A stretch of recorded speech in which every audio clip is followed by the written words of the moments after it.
Not all stories have happy endings, just like I've been preaching ever since January. Before the Royal Rumble, we talked about the possibility of us getting a dominant performance by our tribal chief, Roman Reigns, and that's exactly what we got here in the main event of Night 2 of WrestleMania 37.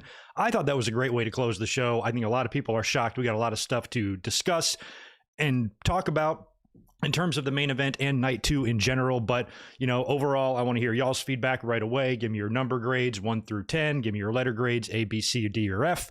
And let me know what you thought of the show overall. It wasn't great, but I think the main event came through in terms of, you know, the action that we saw and the, you know, the effort put in by everybody. And, you know, we had a couple of title changes on the show as well, and some surprises and everything. And luckily, the weather cooperated, unlike yesterday. So for the most part, I think this was a success, but maybe could have been better. Might be the more, probably the overall, you know, assessment of the show here. So let me know what you think. But we're going to talk a lot about the, you know, the fallout now from what we saw here in the main event and the outcome there and what we saw on the rest of the show as well. And it should be a fun night. We are now day 7 of 8 days of streaming in a row. We'll be back up here tomorrow as well for the post Monday Night Raw. And maybe we'll have more to discuss tomorrow, as I think they are going to be live from a new Thunderdome location. But thank you to everybody that's been in here waiting for me to get here. It was kind of, you know, you got to scramble when these pay-per-views are over to try to get your ass live, to get your notes ready and everything. So I know there was over 100 people hanging out here waiting for me to get here, but I'm here now. And I will say hi to the chat before we really start unpacking everything. We got C pluses from a lot of people, A minus, we got B, 6 out of 10. We've got a D in there somewhere, C plus, B, A, full on 0, right on. There was some perplexing things on the show, and we're definitely going to talk about the match that opened the show with Bray Wyatt, or The Fiend, I should say, and Randy Orton. That was quite the head scratcher there, and there was a couple things on the show that just didn't make too much sense, but I think there was a storyline reason for what we saw. But man, you talk about like an underwhelming type of, I guess, conclusion to what's going on with these guys based on everything they've done already on TV leading up to this. I don't know, just kind of a letdown, but we'll talk about all of it. We're just going to kind of hang out here, chill for a minute before we get really rolling into the match-by-match results. I'll knock out some super chats, say hello to everybody, that sort of thing, and we'll talk about what went down here. A lot of people were speculating, including myself, during the main event, that maybe Randy Orton could come out and help Edge. If you noticed, they dressed similarly tonight. Randy Orton was out there rocking white trunks for the first time, and I don't know when. I've never really seen him rock those. Red and white, and Edge was color coordinated the same as Randy Orton. So some people were maybe thinking we could get a rated RKO reunion. It's a triple threat. There's no disqualification. Edge could come out there and get some help because you know Roman's going to have some from Jay. So, you know, we thought we could see a lot of surprises, and we didn't really see too many surprises. I'll tell you one thing that surprised me. The finish of the Apollo Crews and Big E match is what I thought the finish of the Shane McMahon and Braun Strowman match was going to be last night. I thought this Dabba-Kato guy that's kind of been waiting in the wings was going to debut somewhere, and since he did have the experience and the history in Raw Underground, him being a, you know, a crony or, you know, some muscle for Shane to take out Braun Strowman would make a lot of sense. And it would make a lot of sense as to why Shane is being so fearless with Braun Strowman, because he knows he's got some backup. But instead, he is now going to be the backup of Apollo Crews, which I don't totally hate, but that kind of decision did take me off guard a bit. So we saw some weird stuff tonight, and we'll talk about it. But, you know, some of the pleasant things that took place was when Hogan got booed, came out there dressed as a fucking pirate, and people were booing him every time he talked. That was funny. They booed Logan Paul as well, although props to Logan Paul on a pretty sweet-looking stunner cell. Never even seen wrestlers really sell it that way. Nobody even, almost Vince. He almost did it in a Vince way, but just he made it look better. You know, Vince kind of fell forward with it. Nobody really falls forward, but Logan kind of hit it and then almost did like a flip. Like, again, these celebrities, as long as they take it seriously and, you know, they don't treat this as a joke, I'm all for it. And it looks like he was practicing how to take a stunner earlier on in the day because he sold the shit out of that thing. So, you know, there was even a couple of bright spots on the show that I didn't expect to be bright spots. And we even talked in the predictions video that I wanted to see Kevin Owens beat the shit out of Logan Paul because I think that would get a good pop from the crowd. WWE realized that. So did Logan Paul. He seemed to be cool with it, and they did it. So as much as I don't know much and I'm kind of indifferent about people's involvement like Bad Bunny and Logan Paul, neither one of them to me harmed the show in any way, and they sure as hell weren't Snooki. So thanks for being there, and thanks for caring, dudes. Anyway, let me make sure I can be heard because I did not run a sound check earlier. All right, we're looking good there. I'll knock out a couple of these super chats, like I said, before we start getting into the results. We got nearly 1,000 people in the chat here, so it should be a good audience. And we'll talk about, everybody's opinion. And I want to hear feedback from the chat as well. I'll do my best to try to keep up with it and answer everything as best I can. But I want to shout out Divine Ricks right away, who had a super chat waiting in here before we even went live. Wow, that Orton and Fiend match was quite surprising. We're going to talk about that right off the bat here in a minute, Divine, once we start getting into the match results. It was weird, and you guys have to help me out once we start talking about this. What we saw is Alexa Bliss now Sister Abigail? Is that what happened? Somebody pointed out that the vest she's wearing is kind of similar to Aleister Black. Maybe she's coming back to be paired with him, to feud with the Fiend or something. But, the burnt, crispy Fiend kind of resurrected the old Fiend going through some sort of tunnel or hallway, and he just magically became the Fiend again, so he's no longer burnt up. And, the finish of that match was whack. We'll talk about it, though, in just a second. Nikita Abalakin, thank you for the 10 from you, man. Very nice. Appreciate it and welcome. Loved the main event, although DB is my favorite wrestler. Still think Roman had more story reasons to win. So do I. No disappointments for me. Also, Edge versus Bryan could be a cool feud and a match at Backlash. Yeah, and they set that up in the match, if you noticed, when it was Edge that had the crossface on Roman. That was a badass spot. I used it as the thumbnail. And he had the metal bar from the steel chair that had broken apart earlier on. He had it fucking torquing back on Roman Reigns, and Roman's eyes are bugging out, and Edge has got this intense as hell look on his face that was just phenomenal. It was a great piece of business there with him just wrenching back. That's going to be an image I think that'll stay in our WrestleMania memories forever, which was pretty cool. So Roman was going to tap there, and Bryan came in and slid and stopped his hand. Or no, I didn't. No, he didn't. That was the spear, and then Bryan yanked out the referee. Maybe that's what it was. But anyway, Bryan kind of screwed over Edge. He had the match won. Just can't remember if it was a tap out or a pin there. I think it was when he pulled out the referee, and then Edge got pissed. So anyway, with Roman Reigns now winning, Edge can look back to that spot in that match, blame Daniel Bryan for it, and we could get a one-on-one match at Backlash, which incidentally was announced as the May pay-per-view tonight, coming up on May 16th. So here I got my panties all in a wad a couple of weeks ago, earlier on this week, when they were announcing the pay-per-view schedule, and Backlash was in June again, and Money in the Bank was bumped up until May. I'm like, that makes no sense. I'm old-fashioned.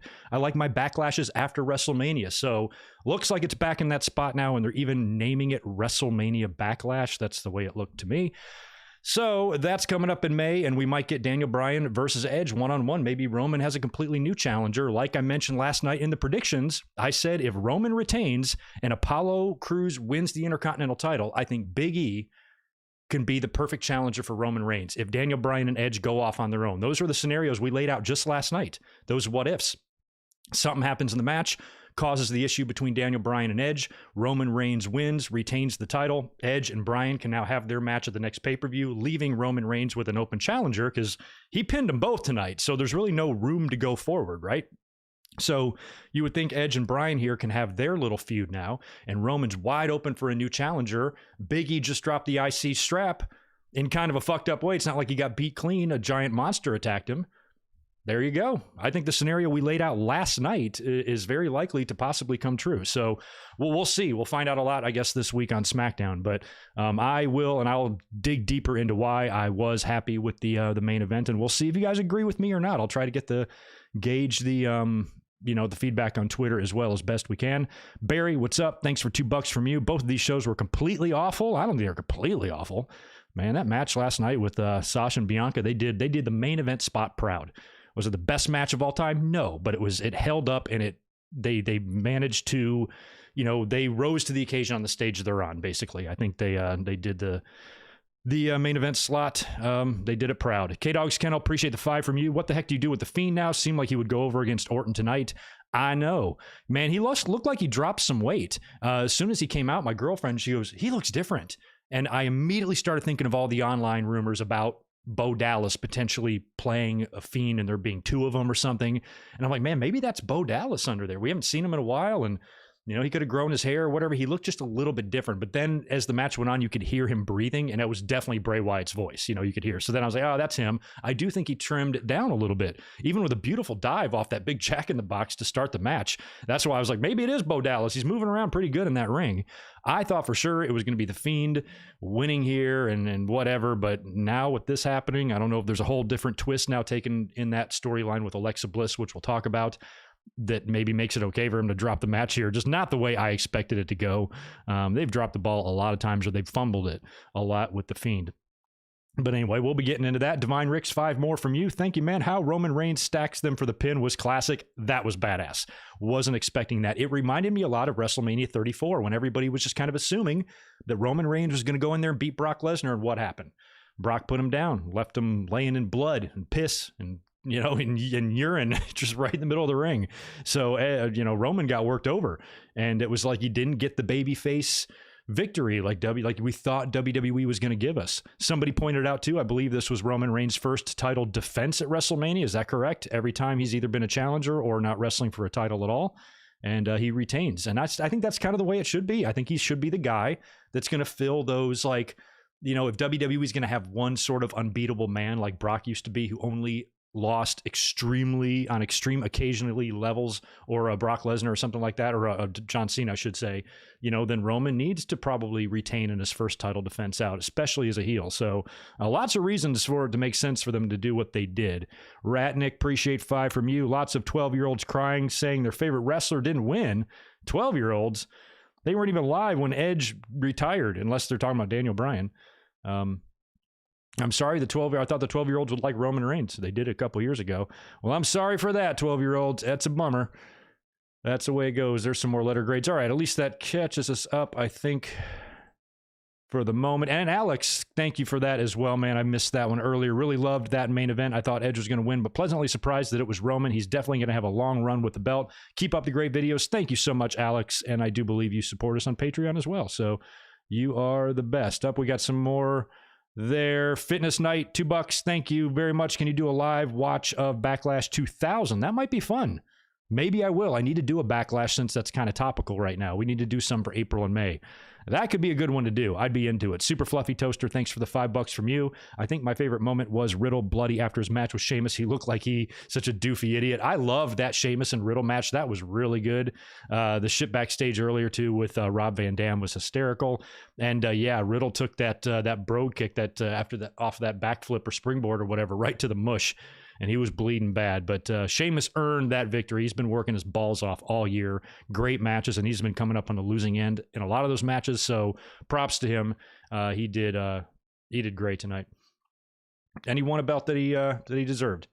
Comedic Genius, 5 from you. Night 2 dragged bad compared to last night. Only good match was the main event, but it was a hell of a main event. Yeah, very good main event. I thought the Asuka and Rhea match was good, even though it was just simple. It was just putting Rhea over. That's all it was, which I think was the right call. Maybe a reset button a little bit on Asuka a bit. And I liked that outcome, and I was really pretty much okay with the match as well. And even Owens and Sami Zayn getting to work together was a bit fun. But anyway, that is enough for shooting the shit. Let's try to get into a lot of these match-by-match results here and start talking about Night 2. I want to thank everybody that was here last night for the watch-along for Night 1. That was fun, and we had such a good time watching that I didn't even notice. I heard about it after the fact. I didn't even notice that Michael Cole had some weird botch or blown call on the finish of the Bianca-Sasha match. Did he think Sasha kicked out or something like that? Is that what it was? But we were watching on the reaction here, and it was just a blast. I didn't care. I tuned Michael Cole out anyway, so luckily he did not ruin that moment for me, but I feel bad for anybody he may have ruined it for. But either way, I thought people have been praising that main event. It was solid. Nice little clip. Did you guys see floating around social media of Sasha Banks after she got her ass kicked and probably still, suffering the effects of that hair whip to her flesh? She's on the outside of the ring, trying to sell, but also watching Bianca Belair in the ring, and she's smiling. That's why I love wrestling. Even tonight, after Rhea Ripley won the title and Asuka is kind of up in the ropes, after the pinfall, she gives Rhea a little wink. I love that. They're all there for each other, trying to help each other and make each other. It's kind of what wrestling is all about. So I thought everybody, came through in certain aspects of the show, maybe not others, to be fair. Sorry how wheezy. I'm worried that I may miss a couple. I'll go up and grab that chat from you here. I just got to find it, man. It's probably a long time ago. But anyway, we're going to be getting into the matches here. No matches on the kickoff this time around, which was fine with me as well. And like we talked about earlier, the weather also cooperated, which was real nice. Oh, I missed a couple of these here. because there was a lot of comments coming in early, so some of these got buried. Chris Miner, thank you as well for the $5. Match of the week, in your opinion, O'Reilly versus Cole for me. Also, when do you expect fans to come back to the main roster show? SummerSlam. I'm hoping SummerSlam has fans, yes. In terms of travel and Raws and SmackDowns, I have no idea. Cole and O'Reilly would have been up there earlier. But for me, I think, it's not always about just the in-ring, because if it was just the in-ring, then it probably would be Cole and O'Reilly because their story was also so good, or possibly Sasha and Bianca just because it was the main event and it came off so well and everything. So I'm going to have to think that through. But right now, I think I'm going to give the nod to Walter and Ciampa. I got to think if something in the last 2 nights will change my mind on that. But that's my early answer to that. Didn't catch that earlier one from you either. Super Fluffy, thanks for the 5. Main event was at least 9 out of 10, but the rest of the night was 5 or 6 out of 10. Just pretty dull. I kind of agree with that. I can agree with that. Killer Cam 714, thank you as well for the 5. Big E versus Roman at Backlash and Edge versus Bryan. Why it is called WrestleMania? Is it called WrestleMania Backlash? So yeah, you kind of repeated what I just speculated and pitched here a minute ago. Don't know why it's called WrestleMania Backlash. Maybe they're just trying to attach more WrestleMania name shit to this for some reason. I think just Backlash is fine. I literally complained about this on Twitter just a couple of weeks ago when there was some report about WWE's pay-per-view schedule having Money in the Bank in May again, kind of like how they did last year. I'm like, that's so stupid. Like, why do they even make these decisions? Backlash should be after WrestleMania. The Backlash after WrestleMania. You know what I mean? So the fact that they changed that up drove me nuts. So I'm glad that it's in May. I don't know why they're calling it WrestleMania Backlash, but at least it's Backlash. It's better than Money in the Bank. Money in the Bank is better in that King of the Ring slot in June, kind of giving it that like Big 5 pay-per-view feel. I prefer it there. It's where it should be. Anyway, Cheesier, Park 59. Appreciate the $9.99 from you as well. Night 2 main event was the only solid match. A lot of people are saying that. Night 1 was way better. Story and set-wise, blown away Night 2. I think a lot of people are probably going to give the nod to Night 1. They'll probably agree with you. So thank you for that. Joey's Adventures. Thanks for the $5. I'm confused by the ending to The Fiend Randy Orton, but it makes me want to tune into Raw tomorrow for answers. So I guess it did its job. Yeah, it definitely had people scratching their heads, but it was kind of dull. It was just kind of fucking dull. And how Wheezy, I'm doing my best to find that super chat from you. I will find it. I will not give up. If I don't, though, I do owe you one because there we go. I think I'm coming up on you. Oh, and there's a couple more. Deshaun Robinson, I see you too. Thank you for the 5. It's easy to destroy WWE, but this Mania was fun and entertaining. 14 of the matches delivered. 11 out of the 14. Both women tags and Fiend match sucked. Great job, WWE. I thought the tag match tonight wasn't horrible, but I didn't like last night's. AJ Daniels, what's up, man? Thanks for the 5 from you. My only complaint is for your first time with fans and you make Mania mainly heel heavy is kind of disappointing, but that's me nitpicking. Yeah, we'll digest a little bit of that here soon. I swear I'm going to knock out just these last few supers and then we're getting into it. I'll do the rest later. Daniel Mendola, thank you for the 5 as well. I wasn't expecting that outcome, but I still enjoyed the main event. Storytelling, enjoyed the whole show. Overall, I missed the crowd reaction. DM23, I do too. It felt good to hear them just react authentically. We had a little bit of piped in crowd noise last night. Not sure if we got any tonight. Couldn't really tell. We might have.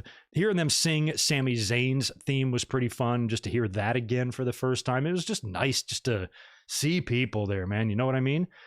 Killer Cam, thanks for 5 more. Is Bailey getting buried? I don't know. She was out there. That was all weird. I thought for sure, I think we all did, that was going to be Becky Lynch, and then it didn't happen. We'll talk about it. We'll be talking about Bailey in a minute. There you are, How Wheezy. I knew I'd find you. Thank you for that $5 from earlier on. So my brother, how do you rank Mania 37? One of the best or one of the worst? Your honest answer, please.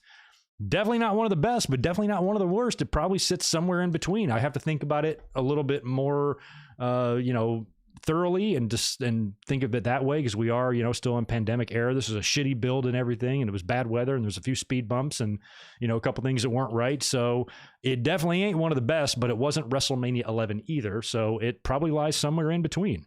And thank you, Diet Vodka, for 5. I'm going to lose my mind 100%. Actually, super pissed me off. Let me watch from the beginning. It's 2021. WTF. Yes, not everybody's going to be happy with what went down tonight. So anyway, that'll catch up these super dupers here just for a minute so I can get into what we need to be talking about because there's stuff to discuss. Lots of it. why don't we backtrack a little bit, like I said, to the kickoff, just to discuss a couple of quick things. Number one, the weather was looking okay. Really strong storms were blowing through Tampa again, but this time it was all happening prior to the event, so most of it blew through just in time for the show, and the skies even opened up with some really beautiful colors. Apparently the sunset was really nice right around showtime, so that was a huge relief. Looked like they would have been able to deal with rain. It's the thunder and the lightning that is the issue, and that didn't really seem to be a threat tonight. Well, thank God, because last night could have been a complete disaster. And last night, a lot of people were saying tonight's forecast looked worse. So again, they dodged a weather bullet there, and I'm so happy they did. I also want to send condolences out to Matt and Jeff Hardy. A lot of people were wondering where Jeff Hardy was in the Andre the Giant Battle Royal and why he has no presence on WrestleMania at all. Well, Matt and Jeff have lost their father. Father passed away. That's a shame. I've actually met their dad a couple of times. He would just hang around like the ringside area, like in the crowd. Whenever WWE was in town in like Fayetteville or back in North Carolina, usually Fayetteville, sometimes another city, but mostly Fayetteville because that's where the Hardys were from. And he'd walk around, talk to people, take pictures. A super cool guy, super nice man. And that's a shame. He's kind of, some wrestling fans have seen him around and know him. And apparently he did pass away. So condolences out to Matt and Jeff and their whole family. They did lose their dad. And I guess that's why we didn't see Jeff around here. So that's a bummer. But anyway, other than that, they didn't do anything on the kickoff other than tons and tons of video packages and recaps and all of that. It was the same panel as last night of Kayla and Booker and King and Rosenberg and JBL and all those guys. So they just rehashed the card, talked about the night before, and previewed tonight's festivities. So that brings us to the main card. They opened up tonight just like they did last night with Titus O'Neil and Hulk Hogan coming out to address the audience. But this time they're dressed as pirates. Titus looked pretty damn fly. Hogan looked like a pretty big damn idiot. And they booed Hogan every time he talked, which I just sent these warm fuzzies all in my heart that every time he tried, the fans just booed him or whatever. So that was fucking hilarious. I don't even know what they said. Tried to hype people up for the show.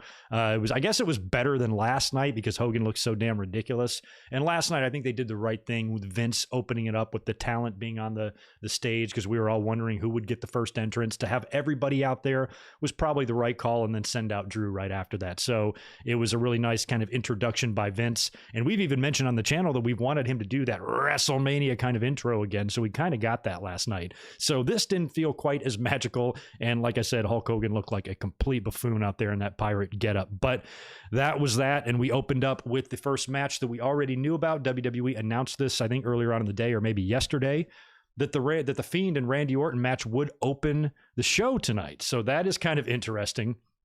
And we were speculating all along when this match was first made or they first started the build here that this is going to culminate in some weird Firefly Funhouse match. It might still do that. This might not be over with here. They might do one more since they're going back to the Thunderdome now, and the next pay-per-view will probably be a Thunderdome pay-per-view, so they can go back to a cinematic deal if they want.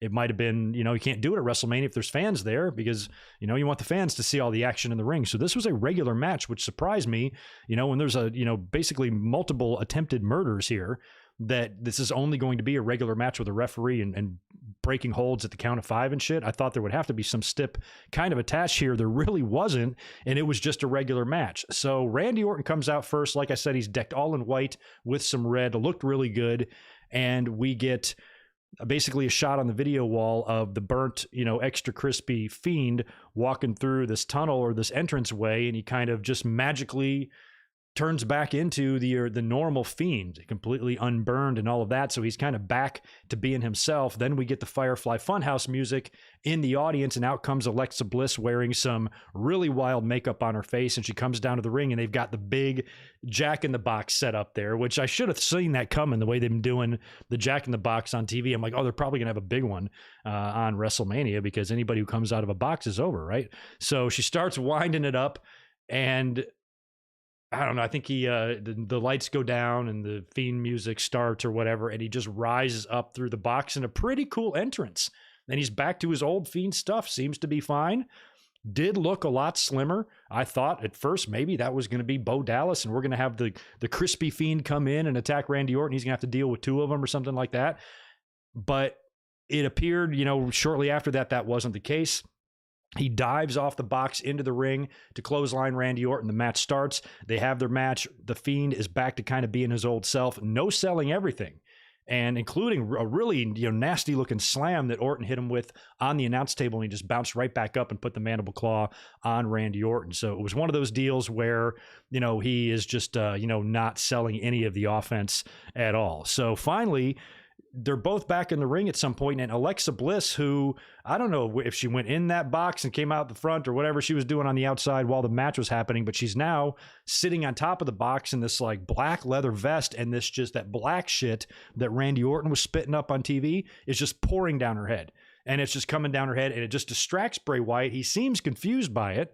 I'm thinking this is something to be done to be distracting Randy Orton, but it completely distracts the Fiend instead. And then Randy Orton just hits him with an RKO and pins him and wins the match. And the most underwhelming shit ever. I know whatever Alexa was doing is supposed to be part of this story, but the fans were just like, what? How is the Fiend going to lose this upon coming back? So that was kind of a letdown here. Big gasp of just like, what the fuck from the crowd. Nobody really seemed to be into that decision at all. And now it appears that Alexa Bliss, according to some, may have transformed into Sister Abigail, and she's Sister Abigail or some shit. I don't know. But whatever it is, it didn't seem to please the Fiend because he seemed shocked. So maybe this is, this is the resurrection of Sister Abigail, and that's what Alexa Bliss has been slowly transforming into. Or if she's turning on him, and she turned on the Fiend. I don't know what the fuck it was. It was one of those two things, I think. So y'all help me. Crispy Fiend with a side of Caesar? Sure, yeah. Or ranch, whatever you prefer. I like buffalo. That'd be good too. A little buffalo Fiend. Never hurt anybody. So, yeah. So I guess obviously this is going to continue now on Monday Night Raw. I don't know if this is going to be the end of that or if the Fiend was just distracted by whatever this shit with Alexa is, and now he wants to have one final kind of blow-off match with Randy Orton, and that will be the cinematic deal at Backlash, and that'll be the end of this. Or maybe it's over now, and Randy Orton goes on to do something completely different. But this was not the finish and ending I expected here. And I don't know. I just kind of thought it was a letdown with all of this build.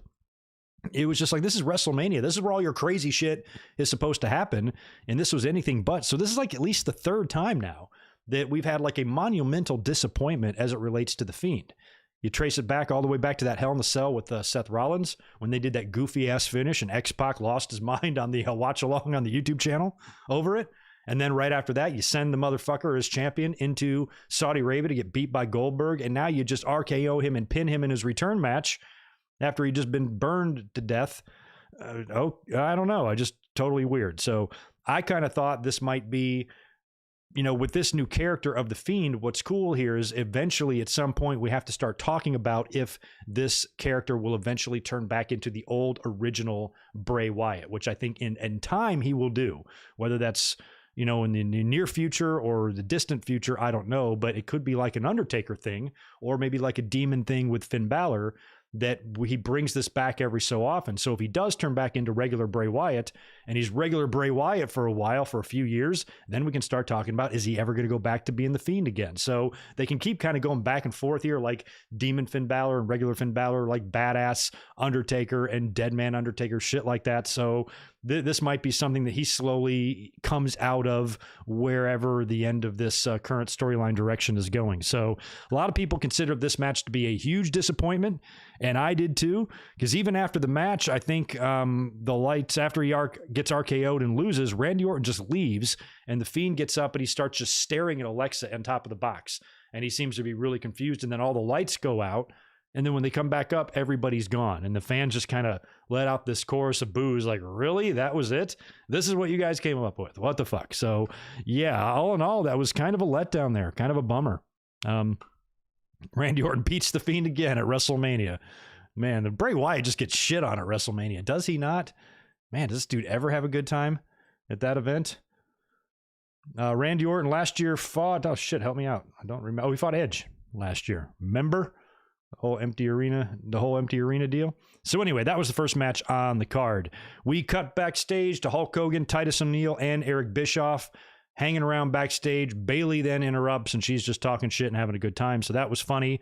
Then we get the tag team title match, the women's tag team title match, I should say, with Nia Jax and Shayna Baszler defending against Natalya and Tamina. They won the Gauntlet Eliminator thing, or the tag team turmoil match the night before to earn this opportunity. I had predicted and was hoping for the Riot Squad to not only win last night, but to come in here and beat the champs as well, just to give the fans something to fucking cheer about, man, and something new and fresh.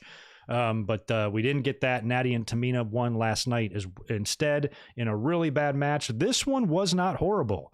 I got to say, this one was not bad, and they gave the women a lot more time than I was expecting them to get as well. And I thought it wasn't a great match, but it was decent. And my God, did y'all see that knee to Natalya's face by Shayna Baszler? When that hit, I literally jumped, like I did the whole Chris Tucker damn thing. It was like last night when Bianca whipped Sasha with the hair. It was like, holy shit, I don't know how Natalya's jaw wasn't in the 6th row.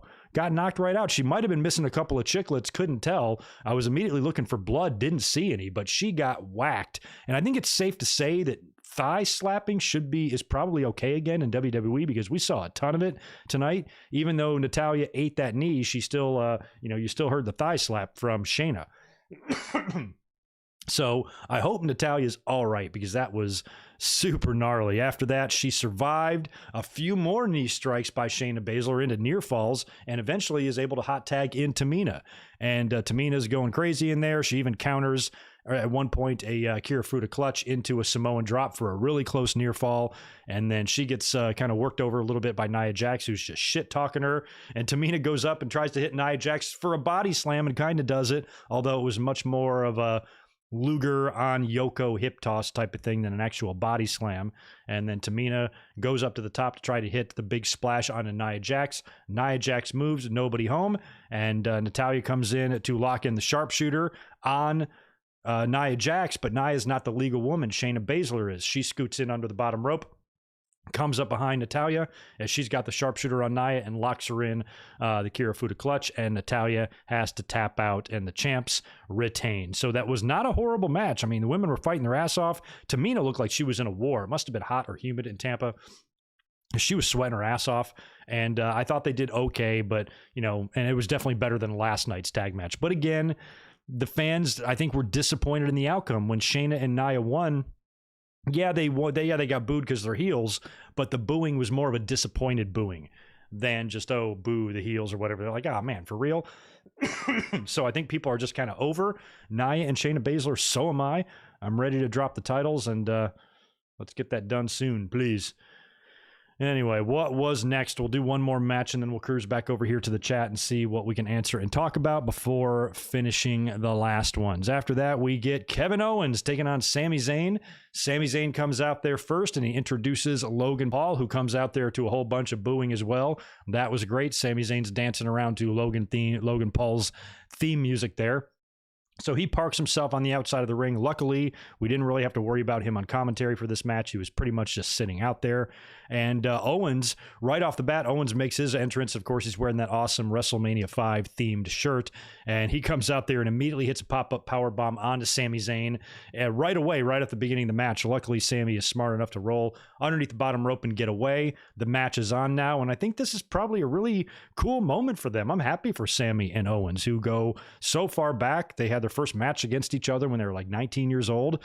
And this is kind of like probably similar like Edge and Christian, to where to be able to work together at WrestleMania has got to be pretty big thrill. So I'm stoked for the both of them that they got to do this match. So that was pretty awesome. There was a really sick looking brain buster that Kevin Owens has taken before. I don't know how he can take these apron bumps the way he does, but he's really good at it. And Sami Zayn and him, I'm sure, performed this move 1,000 times, but Sami hits him with a pretty sick one onto the apron there. Really, really good match. Beautiful frog splash onto Sami by Kevin Owens, and this just sick-looking suplex neck breaker combo thing that looked like it took Sami Zayn's head completely off. That second rope reverse fisherman suplex thing that he always does.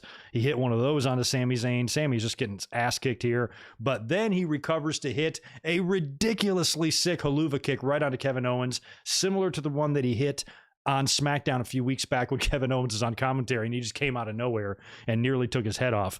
Kevin Owens somehow does not die from that and hits Sami Zayn with a super kick immediately after that. And then it goes for the stunner, hits Sami Zayn with the stunner after taunting him a little bit and gets the pinfall victory. So Owens wins there. Right call. Owens has been, pretty impressive at WrestleMania last couple of years, so that's good. And then in a spot that I was kind of hoping to see, I predicted on Twitter that maybe Logan Paul does what Mike Tyson did at WrestleMania 14 and kind of turn on Sami the way Tyson did on Shawn and help Owens win or count the 3 count or whatever. And then maybe when Logan Paul is in the ring celebrating with Kevin Owens, Owens hits him with a stunner and puts him through a table just like he did fucking Machine Gun Kelly or whatever. So that almost happened. Logan Paul gets in the ring and he's kind of dancing around with Kevin Owens, and you could tell Owens was kind of looking at his hand when Logan Paul touched him. He's like, I can't believe this punk touched me, and then winds up hitting him with a stunner. And like I said, Logan Paul did a fantastic job selling that thing. The way he twisted himself around was unique and it was creative. So good on him. And I thought that was overall pretty harmless, and we survived that. And if you're going to bring someone like Logan Paul in, someone like him that older audience or people like me aren't going to know who they are or care who they are, or really maybe just not like in general, if you put him with people as awesome as Owens and Sami Zayn, they can make the suck kind of go away. So I thought all this worked, and Owens and Sami were the right 2 guys to have somebody like Logan Paul involved with, because we can concentrate on how entertaining Sami and Owens are, and fuck that guy. Anyway, let me cruise back over here to the chat real quick and see what's going on. Where are we? There we are. Let's scroll back up a little bit, make sure I didn't miss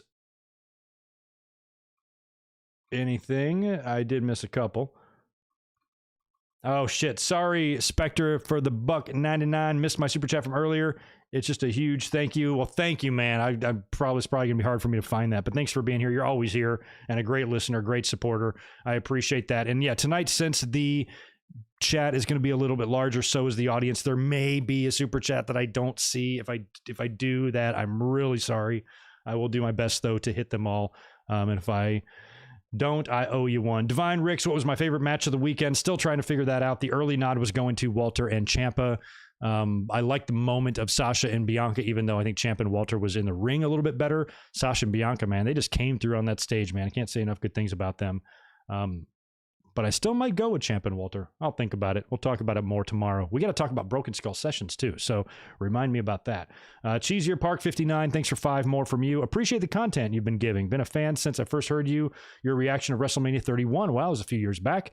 Appreciate you always. Well, thanks for being here, man, and thanks for chiming in and saying hello. Thanks, Comedic Genius, for the $2. Hogan as a pirate once again used a hard arg. Jesus. Yeah, I think they both did that. Titus was even ridiculous. That whole thing was like completely unnecessary.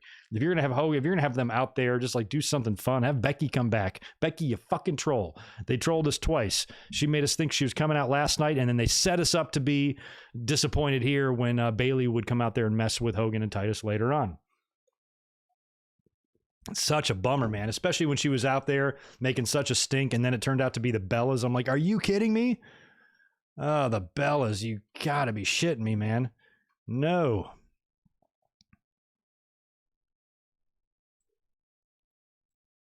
Where'd we go? There we are. We're back. All right, we're all good there. Where did we leave off on the matches? It was Owens and Sami Zayn, right? So after that, we cut backstage again, and we got the great Khali and Riddle backstage. Khali was there, so it was funny. He did a video and acceptance speech for his induction, but they brought him here to do the WrestleMania thing. So I'm surprised he wasn't at the Hall of Fame actually in person as well.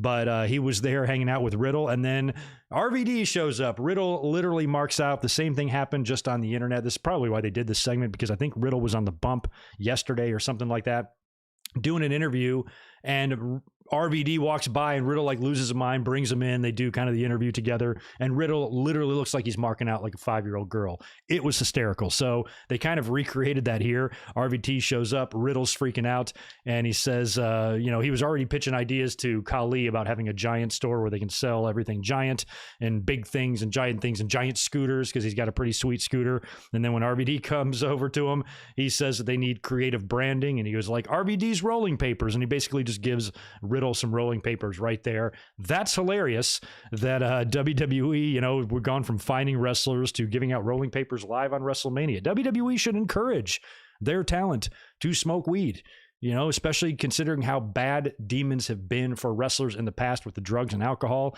Man, you want guys on weed. You don't want people drinking or taking pills or doing hard drugs or anything like that. People who smoke pot probably, it keeps them off of other drugs. So I think it serves like a really good purpose.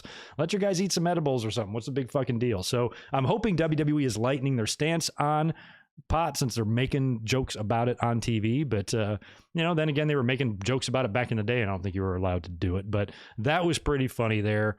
Pretty awesome moment between those two guys. We then get the United States title match. Riddle defending against Sheamus. We predicted this yesterday, a victory for Sheamus. I feel like he has really been working his ass off in the past few months, and he's had a really good year and really good last whole full year, to be honest. But 2021 has been pretty solid for him in terms of performance.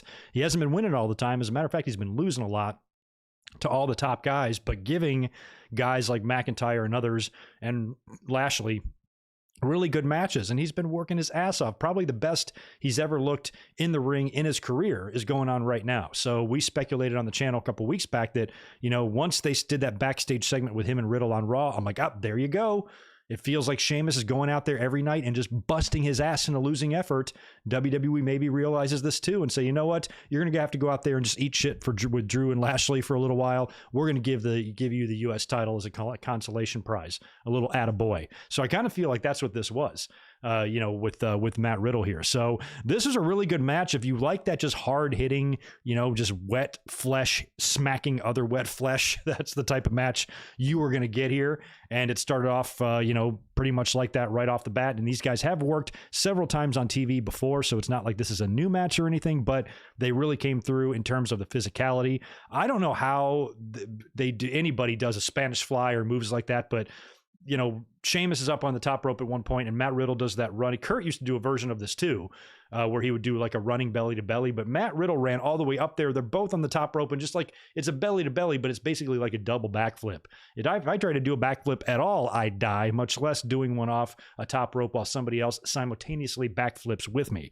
Crazy spot there. These guys came very close to hurting each other. And then later on, they're up in the top rope again, and Sheamus is attempting to go for a white noise all the way up on the top, and I'm sitting there about to have fucking cardiac arrest. I'm like, don't die, don't die, don't die, and they kind of fell off. So Sheamus didn't get to hit the move, but he still it didn't look too bad, but they definitely botched that.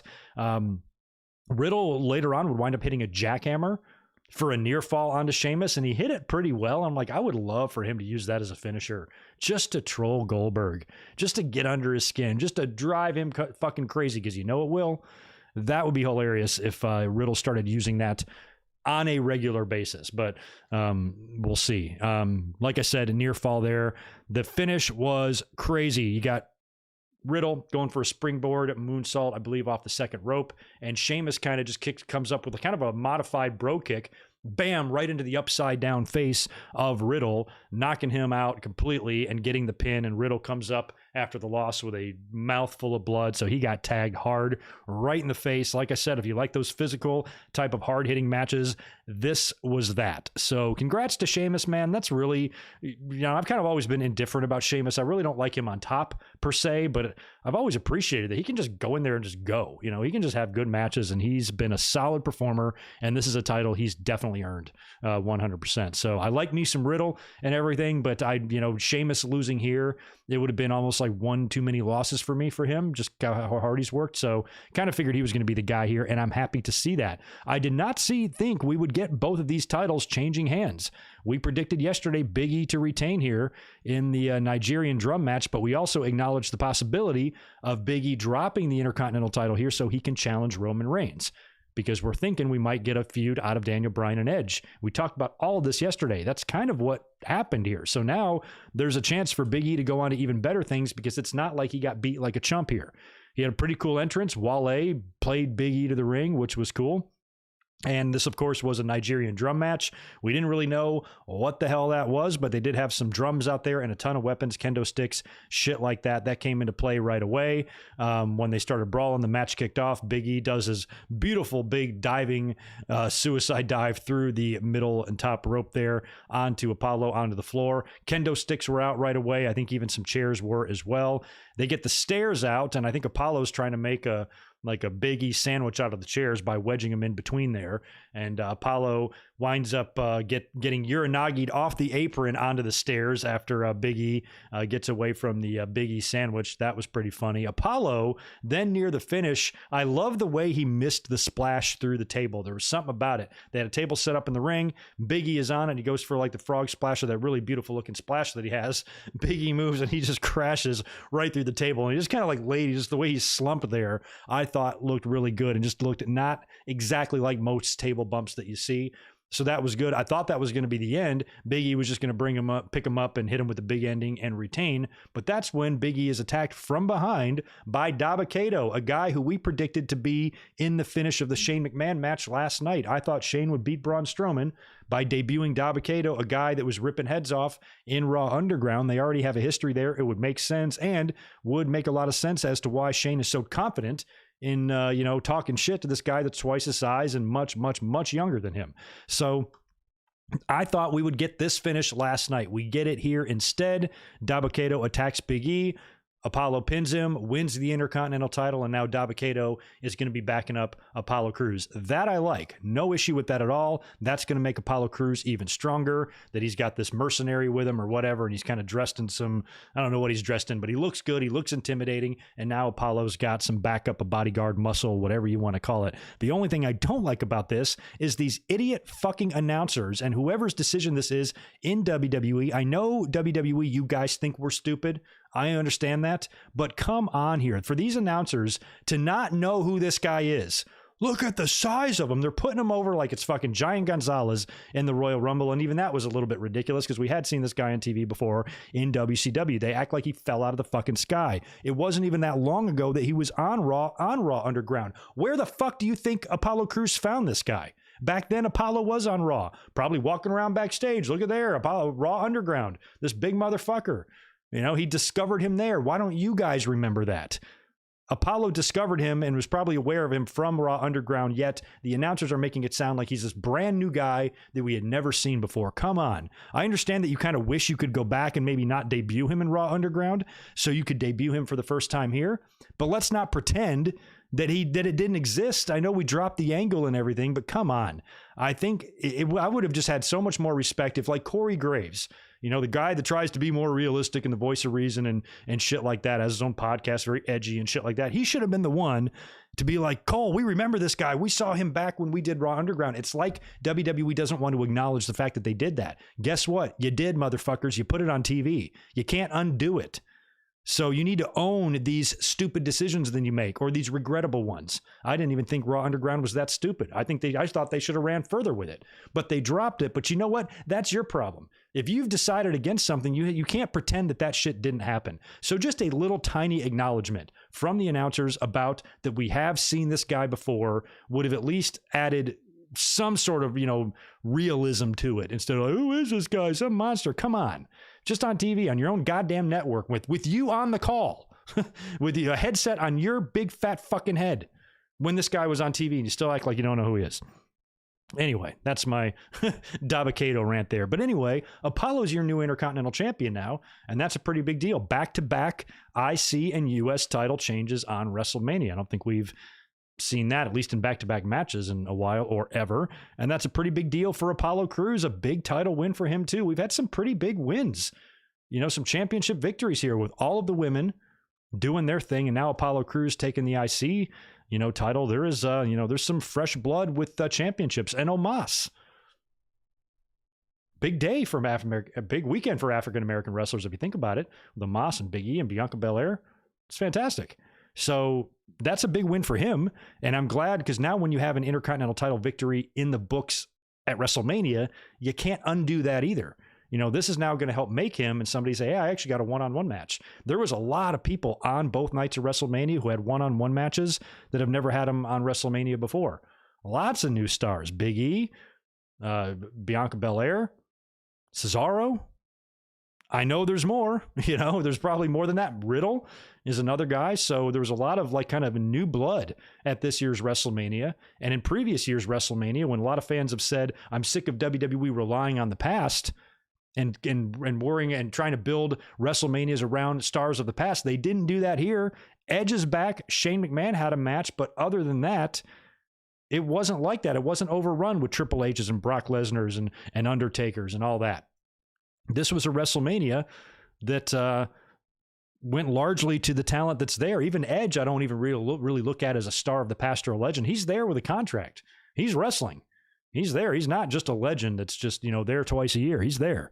So I think there's good to be found in that. It just sucks that they did such a crummy job with the build and everything leading up to this WrestleMania that some of the stuff did wind up falling flat. But in the end, this served two purposes here, because maybe I don't want to see Big E continue to feud for the IC title. I want to see him go directly to Roman, and getting the belt off of him in this way, having him being attacked by a monster, keeps Big E strong and doesn't really beat him. As a 7-foot gorilla attacked him and fucked him up. So that's why he lost. Now he can maybe go and do something more important, because it seemed like they're treating Big E like a big deal. He had the big vignettes and the promos and shit shot all over Tampa too, where he's talking about what this moment means to him and everything. Big, beautiful documentary recently done on him on the network. We like Big E on the channel here a lot. We're big fans of him. So we want that for him. We'll see if that comes to be on SmackDown. We'll probably get an idea of what they're going to do at Backlash real soon this week. So anyway, congrats to Apollo Crews, new Intercontinental Champion. Up next, we had the Raw Women's title. This was the final two matches on the card. Asuka defending the title against Rhea Ripley. We had predicted Rhea Ripley on Friday in the predictions. It just felt right. Asuka's been a great champion. Correct me if I'm wrong. She held that belt ever since Becky gave it to her last year when she got pregnant. So Asuka's been champion for a while, but she has been, largely forgotten in a lot of ways. She's been left off the card a couple of times. She's been a champion that hasn't had any really, truly strong, real challengers for the title, especially with Shayna Baszler being tied up in the tag teams and all of that. So Ripley now coming up to the main roster. It was time. I have no idea what the original plans were. It changed several times. If you trace it all the way back to Lacey Evans and she got pregnant, that was supposed to be the title feud. Apparently, Lacey was going to beat Asuka for the title, and then Charlotte and Lacey were going to have the WrestleMania match. Don't know if that's confirmed or not, but that's the word on the street. That's what they originally planned. I think we're all happy that that didn't happen. Then Charlotte comes out on Raw and decides to challenge Asuka. So now it seems like we're going to get Charlotte and Asuka, the sequel, which I was really in favor of, because I'm like, oh, maybe Asuka can get this win back. Because don't forget, 3 years ago, Asuka was buried and will never recover. The woman that was on the second to last match at WrestleMania is going to be buried and is never going to recover and should quit or go back to NXT. That's wrestling Twitter 3 years ago. Buried. The woman, semi-main, WrestleMania, humongous stage, big match here, putting somebody over. She's in a position much like Sasha Banks was in last night to make this girl. She did. Asuka's business. Loved Asuka. Loved her here. So anyway, Ripley comes out as advertised. She was played live, her song Brutality. I forget the name of the band who sings her to the ring. I thought it was Shotzi Blackheart singing her to the ring. I was like, oh, that's nice of Shotzi to sing her girl Ripley to the ring. Those NXT gals always stick together, don't they? So she had a pretty cool entrance there, although a lot of fans were criticizing the song. Sound, I guess, pretty similar to what the theme sounds like. And did you notice, I don't know if this was on purpose or not, but Rhea looked like she did 2 takes with the knee stomp. When she came out to the ramp initially, she did the big thing that she always does, but there was almost like a wide shot of her doing it. And WWE usually likes that straight in front shot up the ramp when the wrestlers do their little routines, when they come out to the match, and then when they come out to the entrance way there. And then she did it again that was synced up with some of the pyro. So she did it twice. I don't know if she did it, and then they're like, go do it again, or somebody told her to go do it or whatever. So she kind of did her little deals twice there, comes down to the ring. Asuka, of course, comes out looking great, like the champ. She's got some interesting hair and makeup done as well.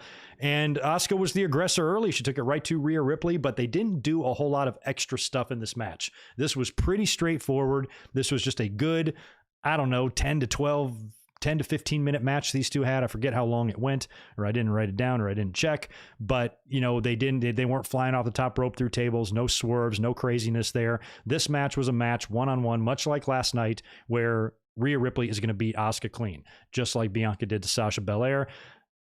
Bianca did to Sasha Banks last night. So a little bit of back and forth. Like I said, Asuka, the early aggressor, Ripley would regain control. She had a little bit more of a methodical approach, but Asuka was ready for a lot of that with a lot of holds and reversals and counters and all of that. So all that stuff was pretty well scouted by Asuka. Couple of big bumps there off the top rope. These women were killing each other. Some of the chains that was holding some of Rhea Ripley's gear together was flying off. I saw the referee pick up a piece and put it in his pocket. So she was getting worked over good. In the end, though, she winds up just catching Asuka right in the middle of the ring, hitting her for the riptide and pinning her 1, 2, 3 in the middle of the ring. And we didn't get a whole lot of crazy stuff in this match because we really didn't need it. It was just a match to say Rhea Ripley is here now. She's on top. And we do, in fact, complete the trifecta, what I was hoping for, of Raquel and Bianca and Ripley. And these three women now all being made in the same week, being on top of each of their divisions with quite an amazing supporting cast now.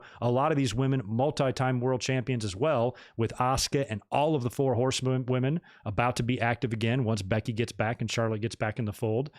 So you've got a pretty good, damn talented division, even though it's spread across 3 brands. You've got some amazing female talent in this company. And I'm really happy that they seem to have moved on to the next generation. It feels still new when Charlotte and Becky and everybody came in 2015 or whatever year that was, or 2015, and the women's division really got going. That was 6 years ago now. And it's like WWE has already got a new crop in. And I like this new crop. Excuse me. I like this new crop a lot. Raquel and Bianca and Rhea, those women are alphas for sure. Every one of them are badasses, and they're all great. So I think the women's division took a big step up here this week with WWE laying the groundwork for the future. They now have 3 new champions on top. Yeah, Rhea Ripley's kind of been there before with the NXT title, but she looked great with the Raw title holding it up. I thought it was a fantastic visual to see her have that moment. And did you guys catch the little wink by Asuka? She's laying on the ropes, just, winked over at Rhea Ripley, and we saw the footage that was circulating around social media yesterday and today of last night, Bianca Belair on the outside of the ring, trying to sell, but also just, she can't control her emotion. She's just smiling. She's just grinning ear to ear, watching Bianca in the ring have that moment. It's a big sense of pride for her. Sasha's stock went up in that loss. She came through and performed just as well as Bianca Belair did. They both had a good match out there, not just one. So, she's in that awesome situation that you want to be in as a wrestler, that you can go out there and put somebody over.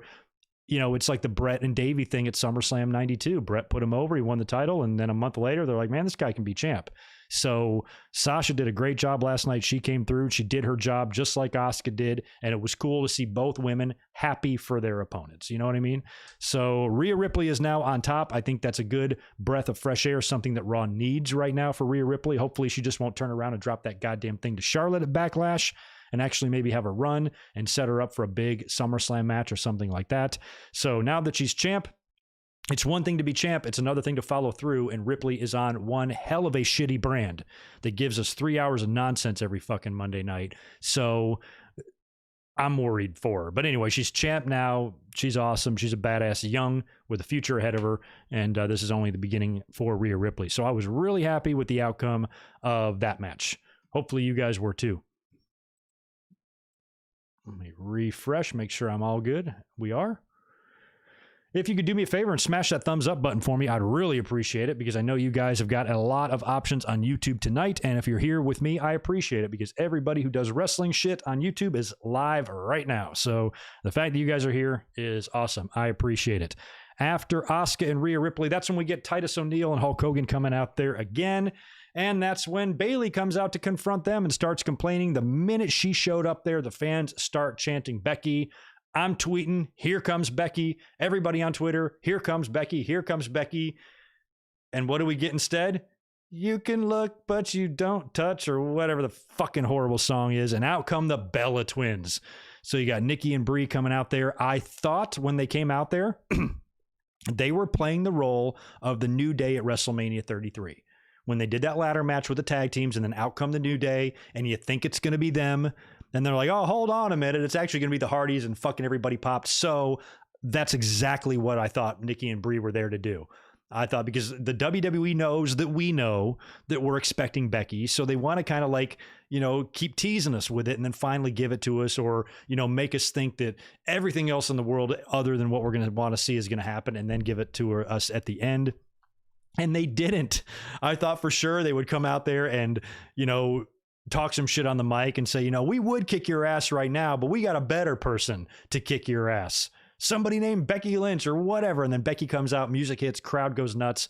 Bayley runs into the ring. Becky gets in there, beats her ass. It's the Bexploder and whatever the fuck else on her. And we all welcome her back. She's in the ring with her music playing, standing ovation. Becky is here.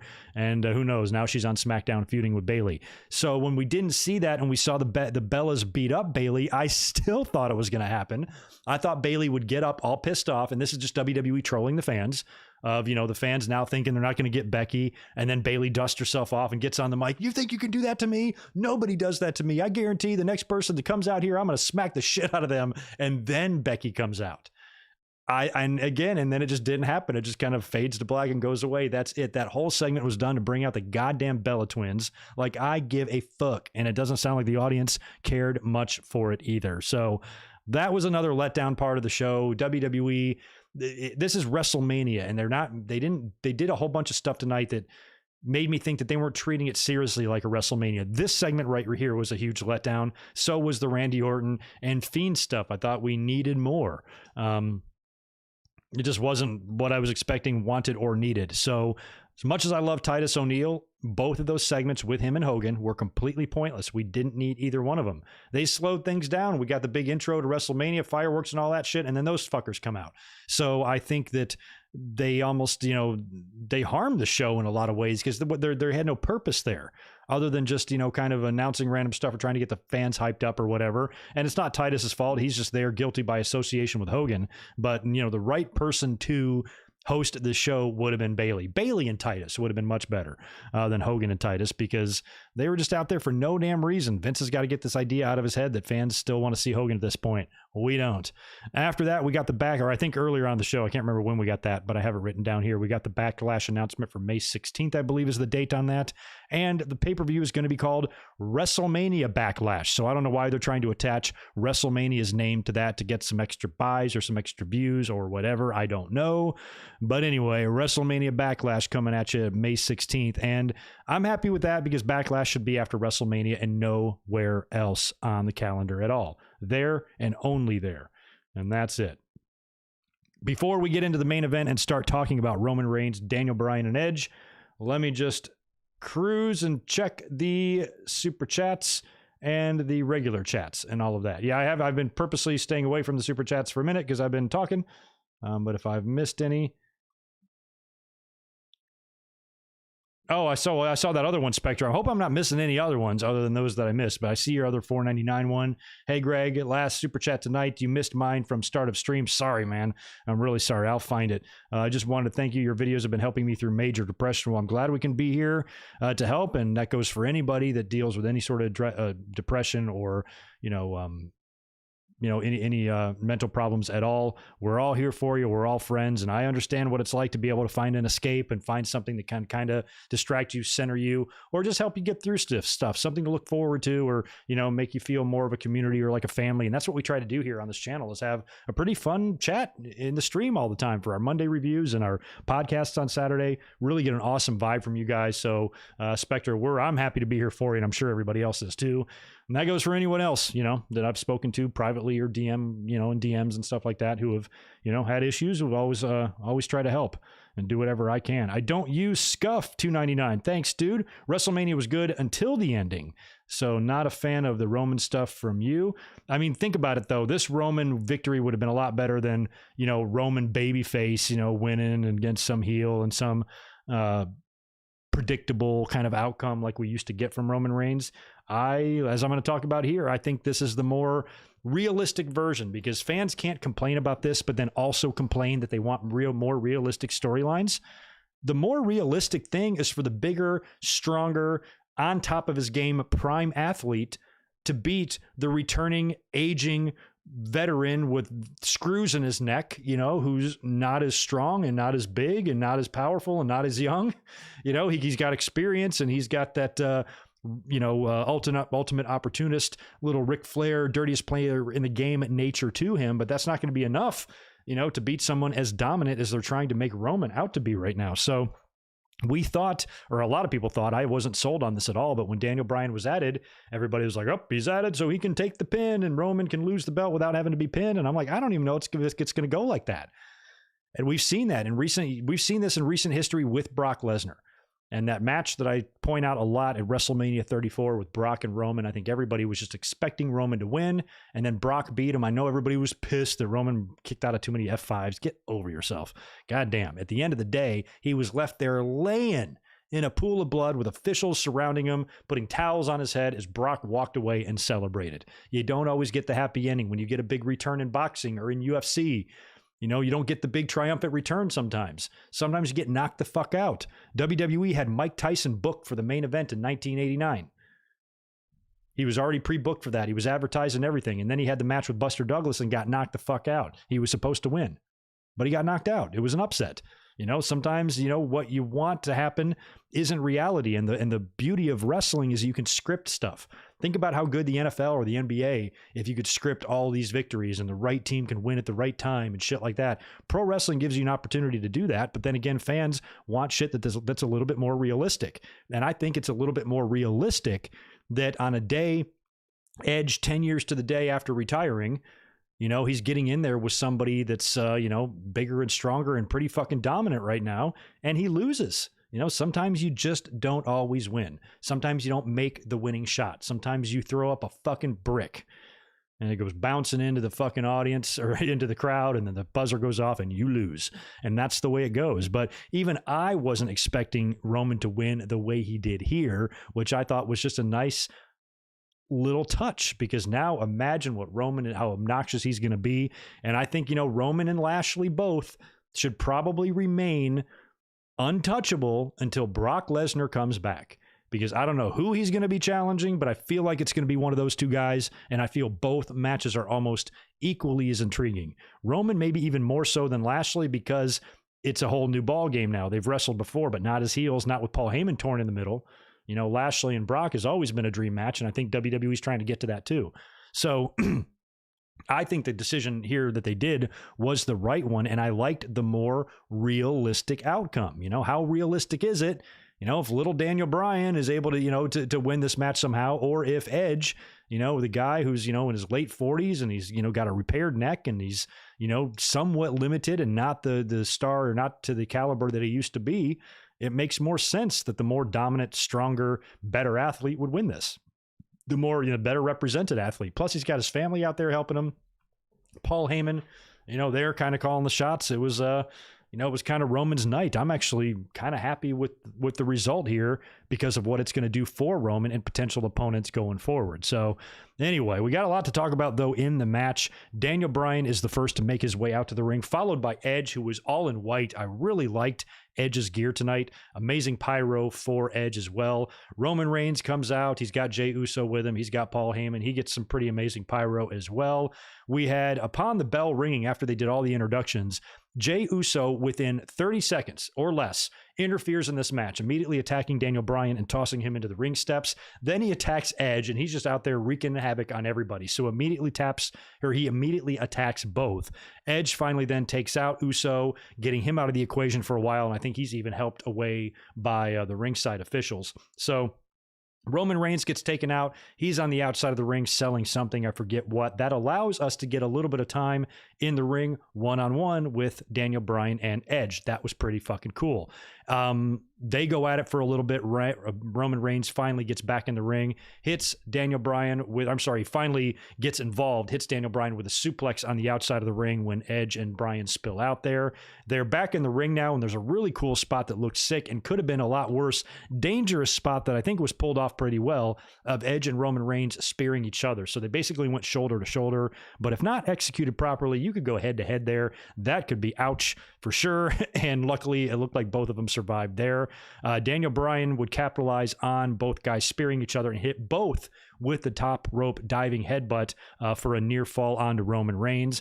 Daniel Bryan has got both of these guys down now. He's doing the kicks to both of them, nails the running knees on to Edge, and then hits Roman Reigns with one of his big spinning kicks to the head for a really close near fall again. So Bryan has got both these guys on the ropes here. It was pretty fun to see him do his thing, and I was kind of holding out hope that he would win too. I talked about this last night, that I was really fine with whatever outcome they went with here. I like all three of these guys.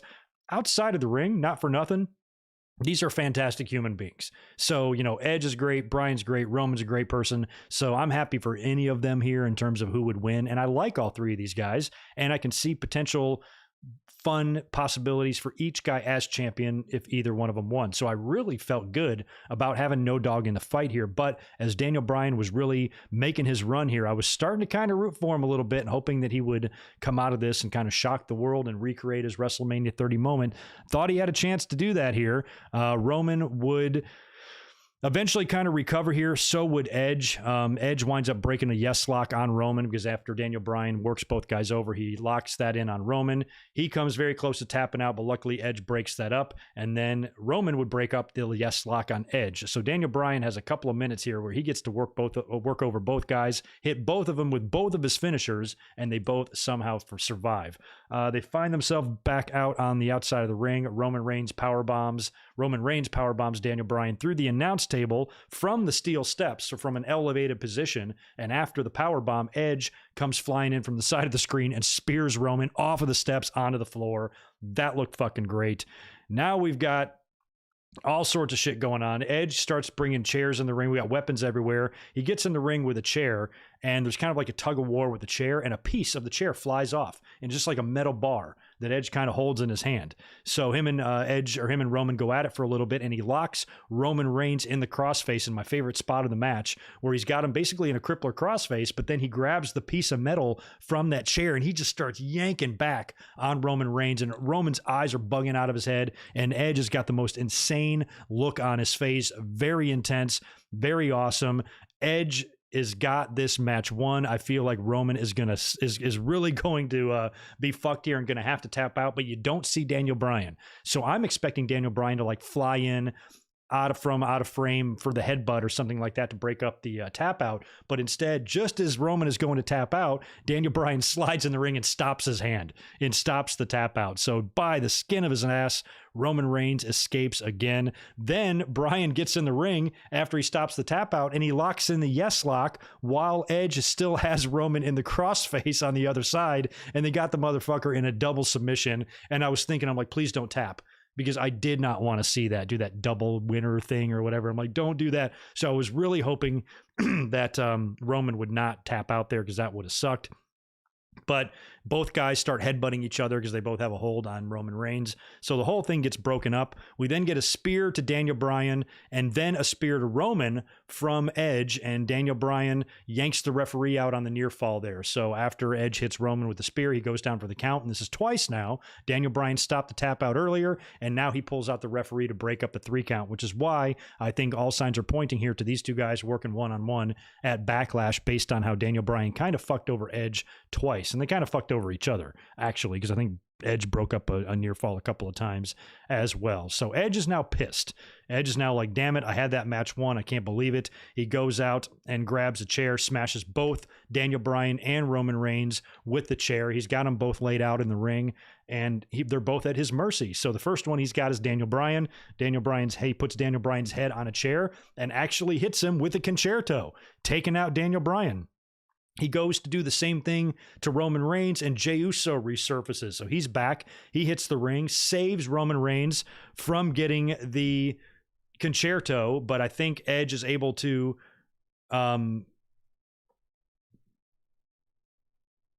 Oh, no, Edge gets the concerto. After Uso comes in, I'm trying to remember the sequence of events here. Edge, I think, fights him off and hits him with a chair, but then Roman Reigns comes in, I think, and hits Edge with a spear, and that's what it is. And then Edge is set in concerto position, and Roman hits Edge with a concerto himself. And then he basically piles up the now completely murdered Daniel Bryan and Edge on top of each other and pins them with authority for the 3 count and retains the title. So that was fantastic to me. Pinning them both, how sweet was that? Especially on Edge's 10-year anniversary and all that kind of shit, tying all that in. And Edge now is going to be furious at Daniel Bryan, I would assume, on SmackDown. Edge might go full-blown heel now because he's going to feel like Edge took away his opportunity. He's already been bitching about Daniel Bryan wedging his way into the main event at WrestleMania anyway and making it a triple threat. So now he's going to be even more mad that Daniel Bryan took away his opportunity that belonged to him, that he earned at the Royal Rumble. I was supposed to celebrate in front of that audience with the fireworks on my 10-year anniversary of my retirement with the title. You stole that from me twice in the match, you little prick. And that could set up a pretty big feud here. And like I said, and like we talked about earlier, potentially sending Roman Reigns into a feud with Big E. That would be badass. So let's keep our fingers crossed that happens. In terms of where we sit now on SmackDown, that's kind of the direction I'm hoping they go. Do you have any alternatives for that? Do you have an alternative to Big E and Roman Reigns? Maybe Roman does something else, but I think Bryan and Edge are going to have this issue now. And I'm not saying Edge can't go back and challenge for the title. Maybe he will down the line. I suppose they could do a rematch of some kind at Backlash or whatever involving 2 of the 3 of these guys. But I really think you set yourself up here for a brand new opponent for Roman Reigns. And as much as I love Big E, I think him just being on the stage contending for a title on pay-per-view is probably going to be as far as it goes for him right now. I certainly want Big E to win the title one day. We're big fans of his, but I also think Roman on his path to maybe SummerSlam, having a year-long run, needs to be beaten all of his challengers until then. So Big E might just lose to Roman Reigns. It might just be a good test for Big E. See what he can do on the main event level with Roman Reigns. Put them in a couple of pay-per-view matches together. Let him tear the house down and do whatever you want. It's a good way for them to assess Big E on this stage without necessarily giving him the title. Of course, if he loses, fans are going to say he's buried because they don't understand anything. But I think that might be a good option to do there and just give throw Big E a bone. Here you go. Go work with Roman. He can work with anybody, right? So that might be a lot more fun because Big E has been trying to have more serious sides to his personality. Yes, he's fun-loving. Yes, he has a good time. But when it's time to turn it on, like in this with this feud with Apollo, he can do it. He's had a couple of run-ins with Paul Heyman on Talking Smack, so that could all tie in if they wind up doing this. So I kind of hope that happens. So we'll see going forward what Roman Reigns does now, but I think Big E is a really good possibility for an opponent for him. I hope it turns out to be him. So yeah, and Brock is probably going to be on his way back, and you got to know he's going to be wrestling one of these guys because you now have a dream match set up with Bobby Lashley, and you've got a really interesting match with Roman Reigns if Brock chooses to come back and go over there. And what does he do? Does he align with Roman and Paul Heyman, or is there issues there? I don't know. Or does Paul Heyman control the top of both shows? And both these guys are champions on each show. Another thing you got to remember about Brock Lesnar is that when he comes back, he's got to win, man. Last time we saw him, he was getting punked out by Drew McIntyre at WrestleMania. You can't have Brock come back and just lose all of the time because then it takes away the importance of him losing. If he's just losing all the time, if it becomes a regular thing. So I think he's got to come back, not go on a big year-long winning streak or anything, but at least his first match back, he's got to win. So if that first match is a title match, Brock's going to be fucking champ again. I'd rather have him come back and work with somebody in a non-title capacity and beat them and then get a title shot and lose. That would be better for me. But they are now setting themselves up with Roman as dominant as he was tonight and Lashley dominant yesterday. They booked that match perfectly too. Drew didn't quit. He passed out, so that kind of keeps him strong. Everybody wins. WWE got that right. They booked that match right in the predictions and all leading up to this match. We were talking about that. I didn't know what they were going to do. And I didn't even know what I wanted to see. I was like, I don't want to fucking beat Lashley, but then again, Drew, it feels like he kind of deserved, I don't know what the fuck. So the way they pulled that off, I think everybody wins. Drew will not suffer. Drew will remain a contender. You can do more with Drew. He can turn heel. He can go to SmackDown. There's a lot of things you can do with Drew now, that doesn't have to involve the title, at least immediately. So we'll see where it goes, but I'm really happy with Roman and Lashley both surviving WrestleMania. Help me out, Barry and you history people in the chat. Both titles retaining. We've seen it before? I think we have, but when? I have no short-term memory at all. So you guys have to help me out there and let me know if this is something that's happened before or not. They're not jamming Roman down our throats. Give me a break. This is completely different than John Cena. They were jamming him down our throats before, but now he is a heel, and this is what you need to do with him. Boy, whenever fans don't like something, they try to logicalize it in their head. Well, throw it to Roman. No, you just don't like it. It doesn't really go any further than that. You can either be a mark or not. You can't be both, so you have to either decide which side of the fence you want to be on, but don't try to pretend shit doesn't make sense just because you don't like it. It's not really kind of the way it works. But I love what they're doing with Roman Reigns. You need to build that big heel. You need to build that unstoppable guy. You need to build that guy to where him losing is a pant-shitting moment. Brock Lesnar had that. They built Brock Lesnar up to that, to where when he did lose, it was a big deal. It was a really big deal. They did the same thing with John Cena. I'll never forget that SummerSlam match and just what a amazing murder that was of John Cena, and that ass-kicking that Brock Lesnar laid upon him was so shocking. So I want the same thing to happen to Roman now. The more you build him up, when somebody beats him, it's going to be a big deal, provided it's booked right. Sometimes I think they dropped the ball a little bit with Brock Lesnar. I really didn't like when Roman finally did beat him. I think it was at SummerSlam, and like the chair slid over his face in that weird finish of that match or whatever. And it was kind of like quick. I prefer a finish to like what we saw tonight with Roman Reigns stacking bodies up on top of each other and pinning them. I like that. So I think Brock is now, you always have to, if you're Brock, I'm only going to come back if there's a money match. He's got two of them now. He's got two of them. Brock and either one of these guys is going to be money. And, with Edge being back and everything, Edge will probably have something to say about that. Maybe we get Edge and Brock cross paths again at some point, since they go way back on the SmackDown brand from back in the day. Imagine if we got Edge and Brock and Ray all back on SmackDown together. Who else was there during that time period that's still alive they could bring in? Those three guys being back would be pretty fun on the same brand again.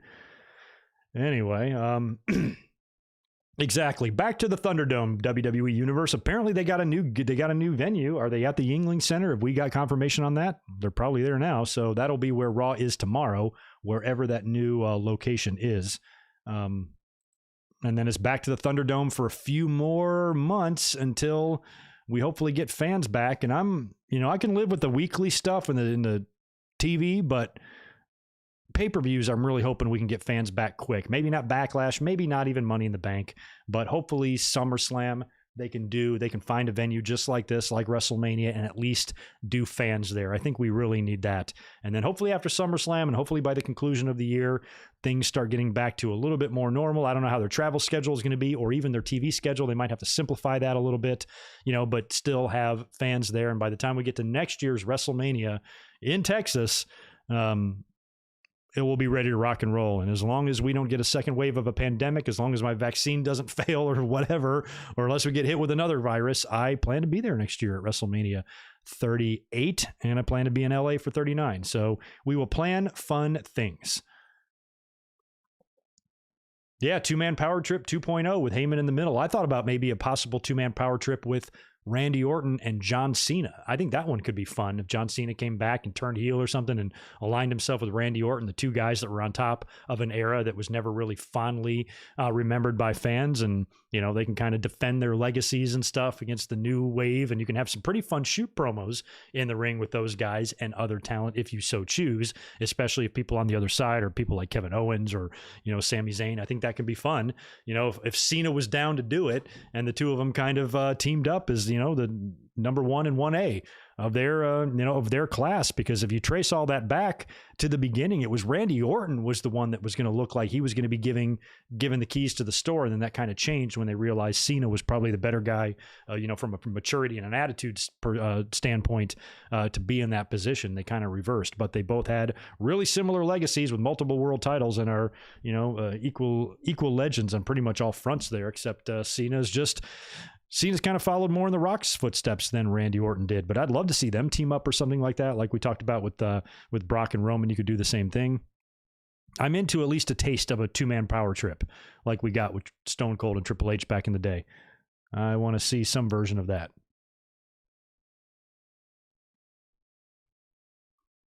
Sorry about that, Jordan Karg. There you are. Phew. Luckily, that one didn't get too lost. Thank you for the 5, man. I was a 16-year-old in high school when I first watched you. Now I'm 26, about to get married. Crazy. Thanks for all the years of content. About to get married. Yes, right on, man. Congratulations. 16 to 26. That's incredible. By the way, I didn't even mention this in the beginning of the podcast here. Today is the 11-year anniversary of me on YouTube. Back in 2010 is when I started. It just happens to fall on today. So we're not doing anything special, just talking about WrestleMania and being up here and talking about the show. But yeah, 11 years for me here on YouTube. And Jordan, sounds like you've been here for nearly all of it. Congratulations.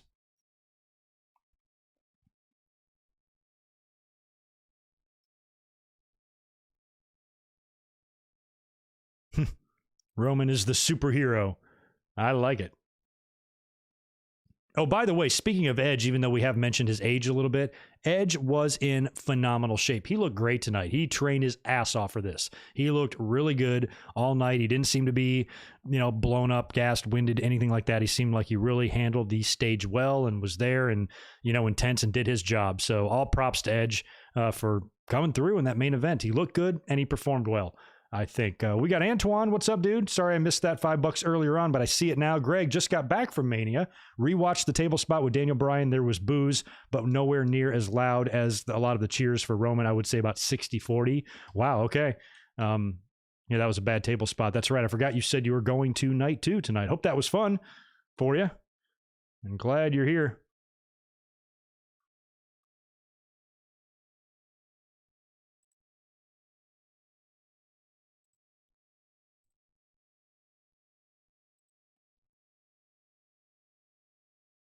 There we go. Just doing some house cleaning. There we go. We'll go back to the chat and see where we are. There we go. I'm back. Fitness Night. Thank you, man. Late 2013 for you, huh? Yeah, man. Been there since 2012. A lot of people since 2012. My God.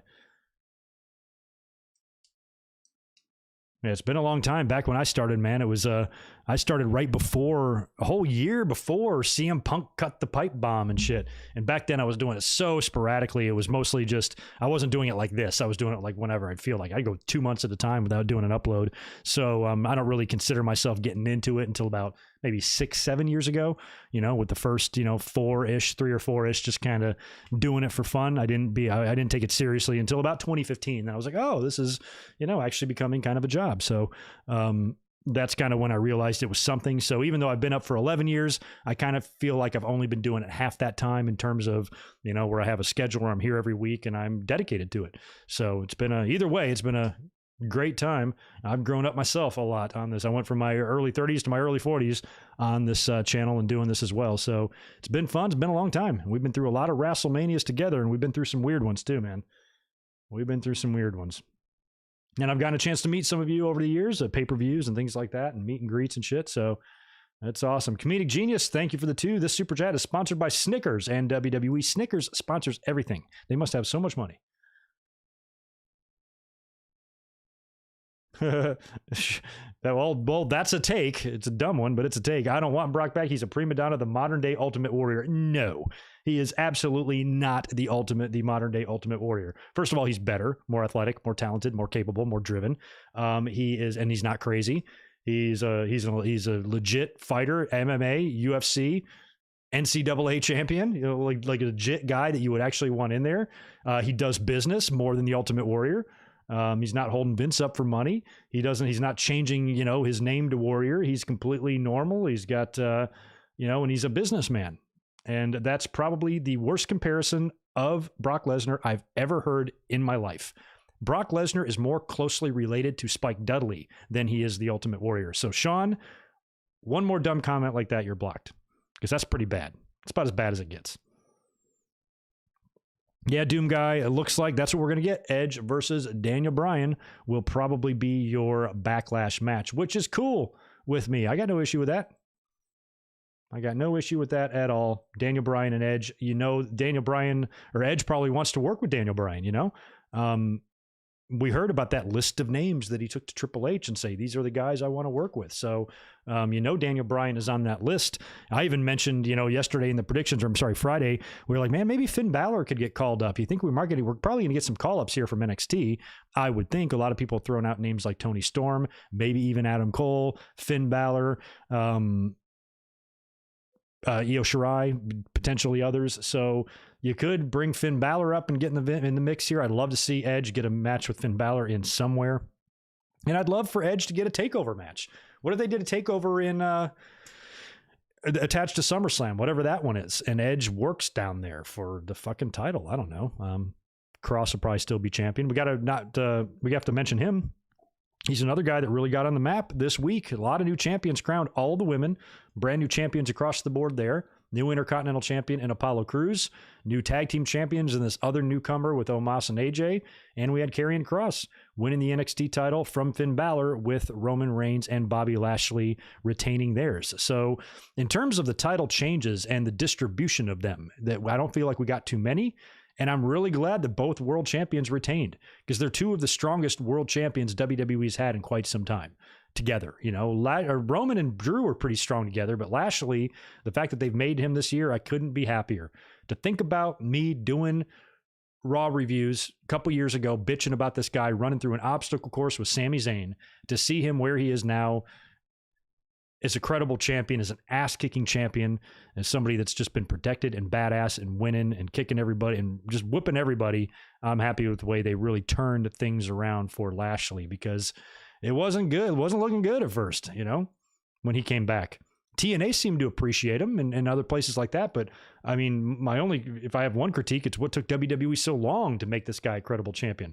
We've been sitting there waiting for this Lashley and Brock dream match. We now might actually get it. Because if you brought Brock back a year ago or 2 years ago, or brought him in to work with Lashley, it wouldn't have been a dream match, because Lashley doesn't mean jack shit on the main roster. He's in stupid feuds and he loses a lot, but it's different now. It's totally different. Man, I am nursing this Broken Skull IPA. I got to get on it. Oh, that reminds me. Since we're at the end of the podcast here and we still have to discuss a few things, we'll elaborate more on this tomorrow in the Raw review, because I did not make any notes. But I watched Chris Jericho on Broken Skull Sessions, watched almost all of it. I'm down to the very last. I think we have about 15 minutes left in the show. Wasn't able to watch it before WrestleMania kicked off tonight, so I shut it off, but I got a chance to watch it a little bit today. I liked what I heard.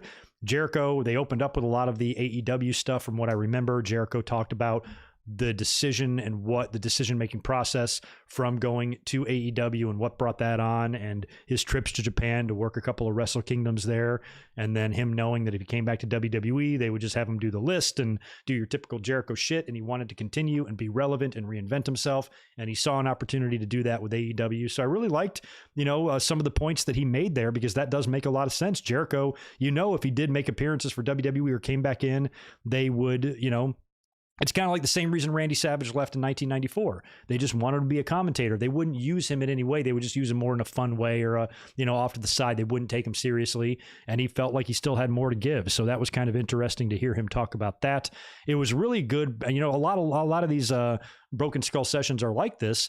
It's basically just a career, retrospect and a review of his overall career, because a lot of it took place in WWE.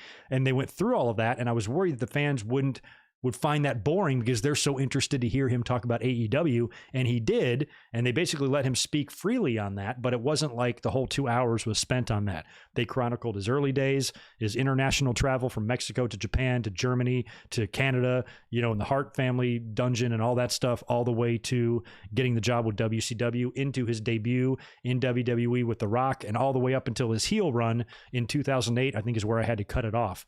So he's going to get into that portion of his career next, but he did speak a lot about AEW and Tony Khan and how he feels they can really be credible, real competition to WWE. And that's why he joined up with them and blah, blah. So far, it's a really good watch. I've enjoyed it just as much as the Randy Orton episode or the Flair or the Angle or the Undertaker. It's on that level and still pretty surreal and still pretty eerie to see Jericho even on there. So if I can come up and do a standalone review on this, I will, but it might be hard to work that in before the whole, all the information is completely obsolete. But from what I've seen of it, and I've watched about 80% of it so far, it looked pretty good. And a lot of you guys were tagging me in Twitter posts during the day today saying that you enjoyed it as well and got a chance to check it out. So it was a good watch. Like I said, very interesting. And, hopefully this will break down more doors. I was hoping we would see Jericho at WrestleMania.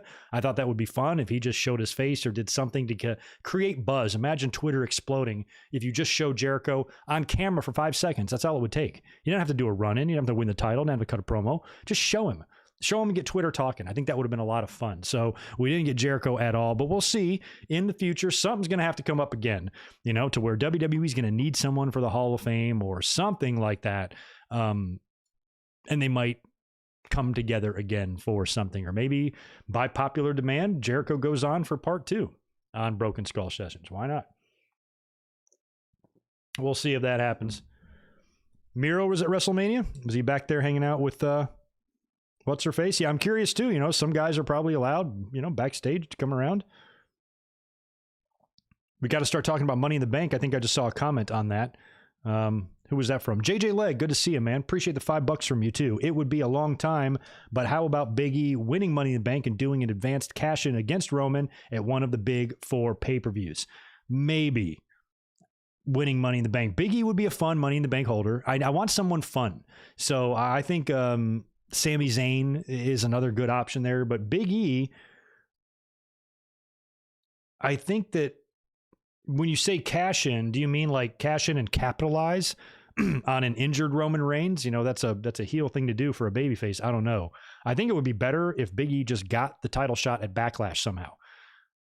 He's no longer Intercontinental Champion. Maybe win a match or something on SmackDown. They'll do a number 1 contenders deal. That's probably what they'll do. It'll be that stupid shit. We'll do a battle royal and the last 2 will face in a match and the winner of that, or they'll do 3 triple threats with the winner facing in a triple threat and the winner of that gets a title shot. It's going to be something like that. And I think Big E will come out on the other side of it. So what I hope they don't do on SmackDown, let's see if we can call this right now. Let's hope that they don't do the deal where Roman's in the ring and then a whole bunch of guys come down and start claiming title matches. I want a title match. No, I want a title match. And we have to hear all of their entrance music. We have 7 different microphones in that ring. And then finally, Adam Pearce gets in there and he makes some series of matches to determine Roman's next opponent at Backlash. Assuming, of course, Daniel Bryan and Edge are going to do their own thing one-on-one. So I feel like we'll get it in a scenario like that. But I don't know if for Big E, I'm not against him winning the Money in the Bank or anything. I just think his title shot can come without the Money in the Bank. Because if you don't need the Money in the Bank to get someone a shot or whatever, then I'd say don't give it to him. Somebody else might be more fun, like a Sami. But I think Big E could make the Money in the Bank very interesting because he'd be so weird with that briefcase. You wouldn't even know what he's doing. He'd probably, I swear to God, Big E would be taking like bubble baths with it. And he'd film it and he'd be rubbing his chest and he's got the briefcase, in the bubble bath with him, drinking some champagne. He's crazy. So he could make the Money in the Bank fun. I don't feel it though. That's my only thing. Cerebrus, Core 97. Thanks again, Greg. Still as pretty as he was in 2007 or 2012. 2007. What the fuck am I talking about? Yeah, I have not changed too much.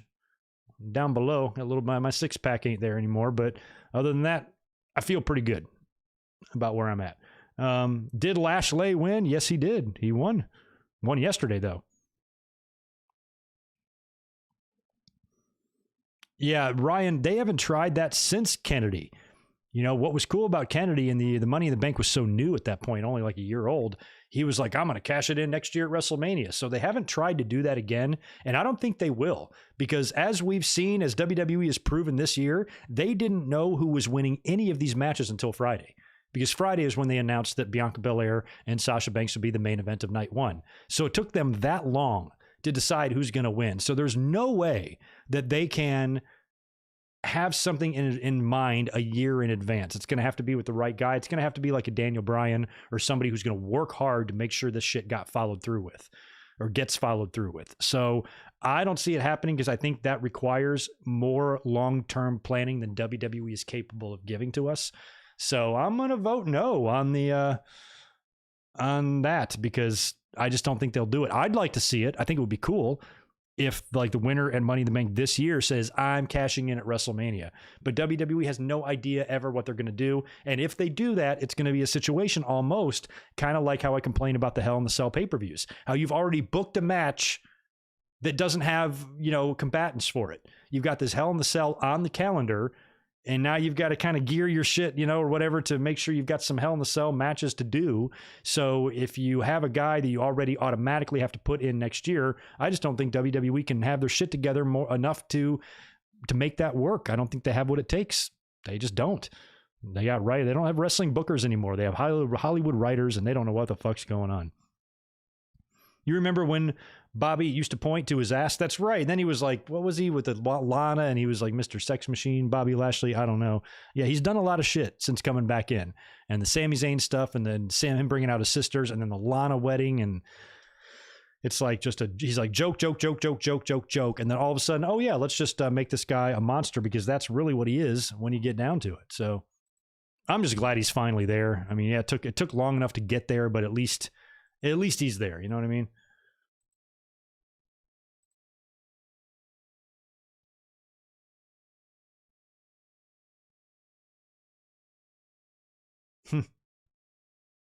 Should WrestleMania go back to one night next year? I think so. I think maybe it will. It's probably best that way, but I think this was also a test for them to explore how this feels to do 2 nights. If it's better for the fan experience to do 2 3-hour shows or 2 3.5-hour shows instead of a 7-hour show. And when you have two regular size pay-per-views back to back, 7 matches each, you know, I think they could have done 8 matches each and it wouldn't have been overwhelming. I think each night could have had 1 extra match and I wouldn't have felt overwhelmed. But then when you try to cram all that into one night, it gets weird. So I don't know. We'll find out. I'm just curious. Next year, I'll either be going to 1 WrestleMania or 2. We'll have to see. At this point, I think I'm kind of voting for the 1 night, but I don't know.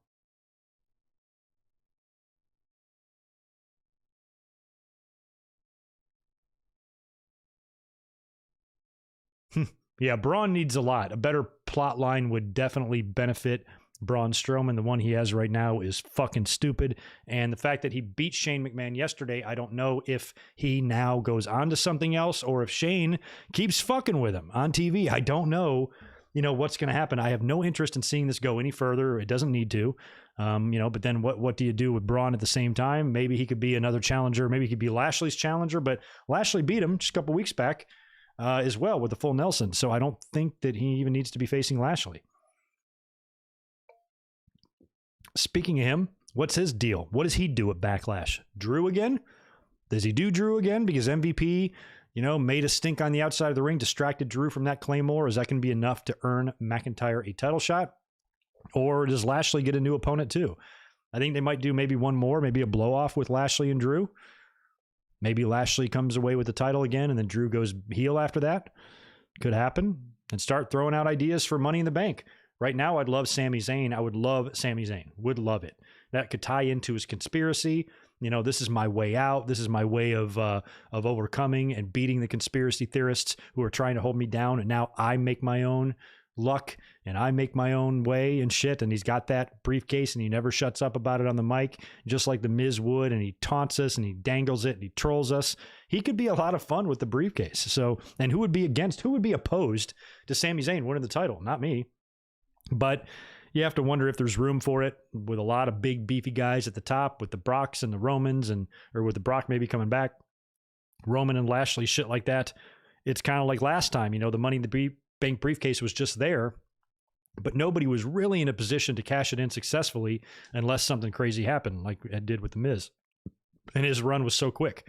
So it was like they just basically gave him a sympathy run or a month-long run, a couple of weeks, whatever it was, just to get the briefcase off of him. So I don't want to see that happen for Sami. I'd like to see him actually win the title and then be some like kind of like chicken shit little heel that consistently escapes with his life title defenses and stuff and maybe holds it for a bit. But right now there's just too much like legitimacy, I think, at the top for that to be an option. So maybe somebody like Kevin Owens, who needs to be rewarded, just like Sheamus was tonight. He needs to be rewarded for all his hard work and the great program he had with Roman Reigns a couple months back. So him winning it would also be fun. I'd be into Kevin Owens as well. I think Kevin Owens, it's a crime that the Miz got back to a world title before Kevin Owens did. I think Owens definitely is deserved and earned and owed another shot to maybe run with it for a bit. So he'd be a great option, especially if you fast forward all the way through, let's say, SummerSlam. Owens wins the Money in the Bank. Roman continues to roll. He beats somebody else at SummerSlam, and then Owens comes out and cashes in on Roman after Roman had escaped and cheated to win in all of their contests at TLC, at the Royal Rumble, and all the shit that Roman Reigns did to escape with his title. Now Owens comes back and pays him back for all of that, winning the Universal title. That might be fun, and it would be a hell of a moment for Kevin Owens to be the person to get that victory over Roman Reigns, the first one to kind of beat him as this new tribal chief heel that by that point would be a year old, and his title reign would be a year old as well. That could be cool. So I'm into ideas like that. Edge would be fun as well. I think Edge might even be the most fun just because he was the first. So if he didn't get the moment of winning the title on the 10-year anniversary, maybe he can come back and cash in the Money in the Bank. You know, the first guy, think about that drought. He cashed in what, 2006? And if he cashes in this year or 2022, we'd be talking about 16 years in between cash-ins. That would be pretty crazy. That's a record that'll never be broken. It's bad enough. It's hard enough to find guys who've won the briefcase twice as it is, and having them this far apart. And that would also make Edge, what, a 3-time briefcase holder, cashing it in successfully all 3 times. And Edge could, you know, use the logic of, you fucked me over at WrestleMania, should have had my moment. Daniel Bryan took it away from me, so now I'm gonna take my moment for myself, and I'm gonna be the ultimate opportunist. I like the idea of him maybe entering the Money in the Bank, assuming he turns heel by this point, and he does that on SmackDown, and he's just a heel for a while. And then instead of maybe entering and qualifying for the Money in the Bank, maybe he does what he did at the Elimination Chamber that time, where he attacks somebody, takes their place, wins the Money in the Bank, and then cashes in, and the ultimate opportunist wins that way. I think that would almost be better than what they could have done tonight. You know, if they would have given Edge the big babyface moment, even though he's not really a face, he's already snapped on TV. They give him the big moment, the celebratory moment with the fireworks. I think fans would kind of sour on that rather quickly. But if he came in as a heel, and he cashed in as a heel, and you talk about nostalgia, Edge cashing in a Money in the Bank briefcase 16 years after he did it for the first time, 16 and a half years or more after he did it the first time, would be pretty incredible. So we've got some good candidates. So let's hope that with all these good ideas, these good possibilities, you could have Big E, you could have Kevin Owens, you could have Sami Zayn, you could have Edge. I'm sure we could find some great possibilities on the Raw roster as well to win the Money in the Bank briefcase. You could have some opportunities and some options here. Randy Orton is a guy on the Raw brand that could win it. Think about it. We've talked about Randy Orton needing to win that Universal title. He needs to get that on his resume at some point. WWE is going to want John Cena and Randy Orton to be Universal Champion. And so far, neither one of them have been. So, you know, if Randy Orton wins the Money in the Bank, maybe he can use that to get over there and cash in and win the Universal title and add another title to his resume. That could happen. So Randy Orton's another guy, you know, you could toss out there. I don't think it automatically always needs to be a new guy. Give it to a young star. No, not always. Sometimes young stars are boring. Sometimes it's more fun to be a current star, a more established star, or a more entertaining star, depending on what your plans are. So there is no rule. Just like with the Royal Rumble, because fans think this rule exists. It does not. There's no rule that says it has to be a young person. It can be a 20-year goddamn veteran. Does not matter. As long as it's entertaining is all I care about. I just want the show to be good. I want good scenarios and good stories and good surprises and good swerves and shit like that. And the Money in the Bank briefcase can be a lot of fun. And this year was one of the least fun years we've ever had with the briefcase. So I'd be into Edge winning it. Totally. I'd be into that. As much as I'd be into Randy Orton. I think all those options would be good for the MITB.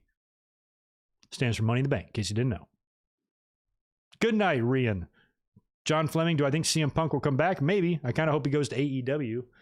Deshaun, good to see a hot take with Bad Bunny going on tour in 2022. I saw that. So they did the promo where he's on the big truck driving around. And I guess he's just plugging his tour in 2022. I did see San Diego's name on that list. I feel like we will see Bad Bunny again in late 2022 or early 23 for WrestleMania 40 in LA. Well, I think 40 is going to be here, or 39 is going to be here. 40's, or maybe you mean Las Vegas. 40 could be in Las Vegas, but 39 is going to be here in LA. And yeah, and I'm perfectly fine with seeing Bad Bunny again.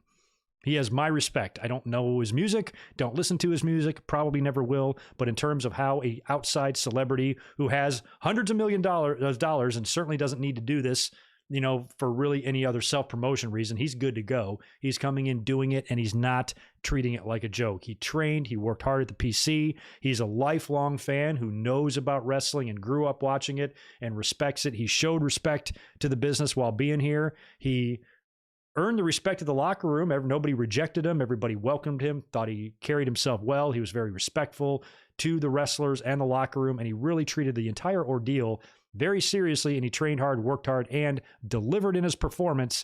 All in all, Bad Bunny, you're welcomed into my world anytime you want. I don't know your music, don't know much about you other than that, but in terms of how you showed respect to my wrestling, that's all I ask for. I don't have to like your music or anything like that. All I ask is for respect if you come in, and that's exactly what he gave, and he performed. He came through in his performance. He did great. He did great. So, I don't know where it ranks in best celebrity matches, but it's up there. He came through. A lot of celebrities always do. Mayweather did. LT did. So, Bad Bunny did too. Happy for him, man. And, give Miz and Morrison, I know it hurts. I know it stings. Hurts a little bit. Give them credit. They made Bad Bunny look great. Miz put him over. You see the way Miz was selling those moves at the end? So, they, just like Sasha Banks, with her match with Bianca Belair, deserve a ton of credit because, they went out there and their job was to make him look good. They did. New Day and AJ, their job was to make Omos look good. They did. So everybody kind of did their jobs here for the most part, I think, on both nights of this show. Damian Priest will probably get pushed. I feel like he already is. I love how everybody reminds me of Super Chats. James Rosano, thanks, dude. Appreciate that 99 cents. I would have seen that one. I would have gotten to it. That's still new. I feel bad for some of the ones I might have missed way earlier on.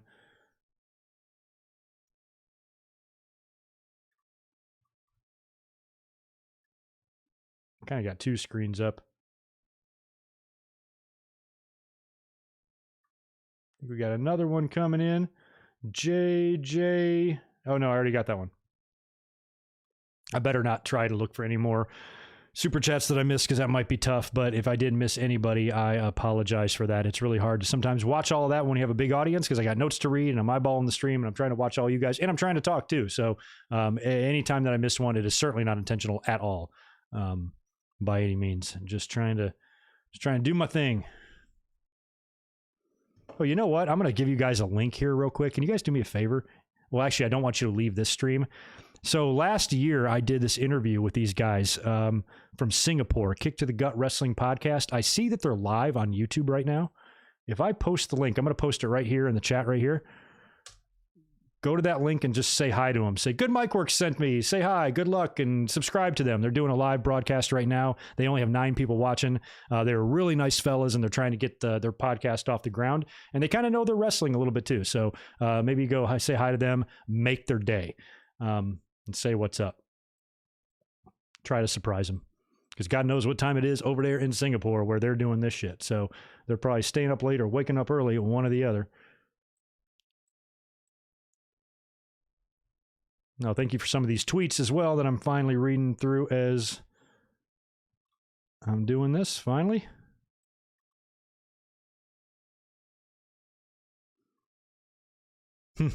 Yeah, I put on Twitter, I was like, I'm not trying to brag. Well, maybe I am. I was like, we did talk about way back in January, Roman Reigns beating Edge in the main event of WrestleMania because of the, the fairy tale ending doesn't always happen the way you want. So I thought that was an option, and that turned out to be what happened. So I was acting as if I was the only person in the world that predicted that, but apparently some others did. Kingslayer says, so did Salamonster. Well, good. He's smart too. There's lots of smart people around. Hey, Mike Witt, could you ever not complain? What kind of life do you have to live to just complain about everything? Are you happy, dude? Be happy, man. It's not fun to live your life like that. Mr. Negative. How Wheezy, what's up, dude? Thanks for the $5 again. And that's my man right there, How Wheezy, Monkey Wrench Man. Hanging out. They did not do anything with a 24/7 title this year at Mania. They did not. They showed that shitty Old Spice commercial a couple times, but that was it. You're right. They didn't. Why did they not do that? I'm kind of pissed now that I think about that R-Truth did not win the 24/7 title at WrestleMania. 2 nights of this show, they couldn't figure out a way to work in one little stupid backstage segment, or in even better yet, in the ring segment with R-Truth, maybe losing the 24/7 title backstage, but then chasing someone out to the ring and beating them for it in the ring in front of the audience. I would have loved that.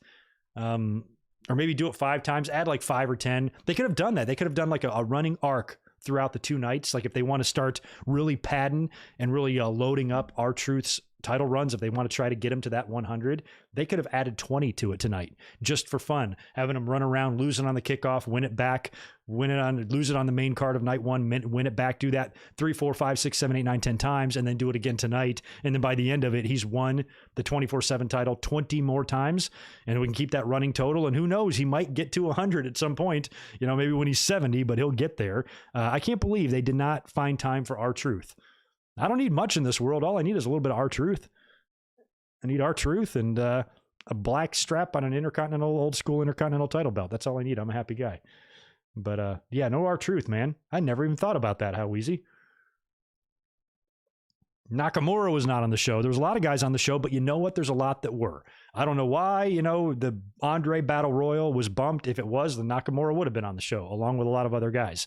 So that's kind of a casualty of the Battle Royal. I guess technically he would have been on the show, but you also have to remember there was a lot of people who weren't. And the fans who like to complain about the same old shit, we didn't get that this time. If you write it down, I don't know how many there are, but if you look at the card from last night and tonight, write down how many people, number one, who have never had a WrestleMania match before or never had a WrestleMania one-on-one match before. There was a lot of them, and there were a lot of names left out this year, which isn't fun and isn't fair. Up until a few days before the show, there was no women represented on the show other than the 2 title matches until they added that tag team turmoil shit and the tag match. Other than that, they didn't do the women's battle royal this year.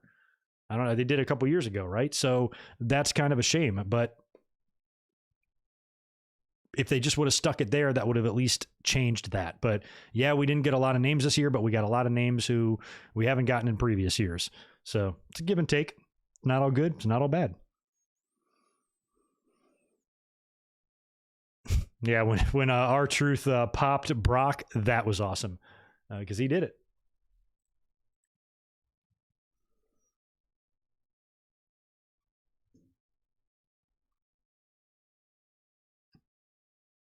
Oh, did you guys go over there to that and show them some love? Hopefully, I don't have them on. I'm not listening to them, but hopefully they were like, oh, yeah. Oh, yeah, there you go. Good. Oh, yeah, a bunch of you commented. Good mic work sent us. That's nice. Those guys were nice. I just like to, throw them a bone, man. Show them some love. I remember what it was like to start out as a podcaster and struggle for views and subscribers and all that stuff. Everybody needs help. I got help. Let's help other people. Yeah, I'm probably going to be heading off myself because this is day 7 in a row of streaming here on the channel. And we're going to be back up here one final time tomorrow for the Raw review. Unfortunately, I'm back to work on Tuesday, so I will not be up here to do a review of the first NXT on Tuesday. That's going to be interesting. I won't be up here to review AEW either. I had planned earlier on in the week to maybe take the week off and not do a podcast on Saturday, but I think I'm going to be back up here at regular time. There's going to be a lot of shit to discuss, so I probably won't skip it. But aside from the stream tomorrow and the podcast on Saturday, I'll probably be relatively silent otherwise on the channel. Need to regroup next week. This has been a lot of wrestling, and I got to do a lot of catch up in my personal life and work and things like that. So you'll probably just give me a couple times tomorrow, and then the week after that, I'll pick things back up, schedule a watch along, and we'll get back into it. And I got a live review to do on the Royal Rumble 1993 in the month of April as well. So we got 3 weeks to start knocking that stuff out, and that'll all be coming this month. So should be fun.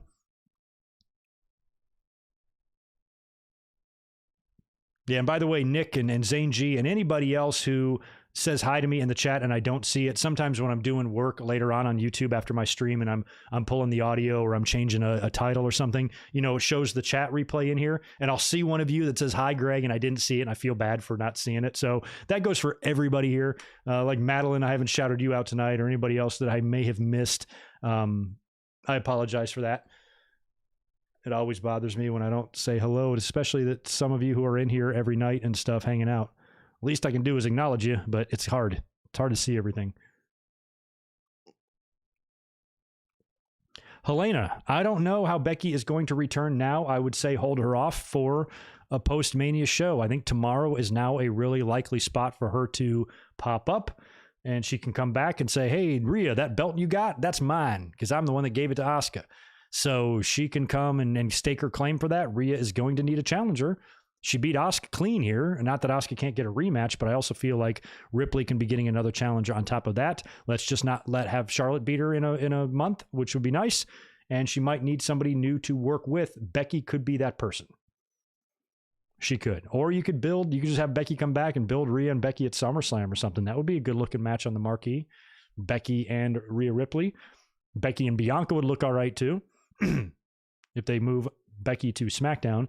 I don't think her and Seth excuse me, necessarily need to be on the same show since everything is still in one location right now, but they might want to move them and put them together in the event that they start traveling again. You know what I mean? So I would not be surprised to see a Becky jump to SmackDown. Wouldn't hate it anyway. And if you bring Io Shirai up, you could put her on Raw with Asuka and Io Shirai, Nia Jax, Shayna Baszler, Rhea Ripley, shit like that. So that's an option as well.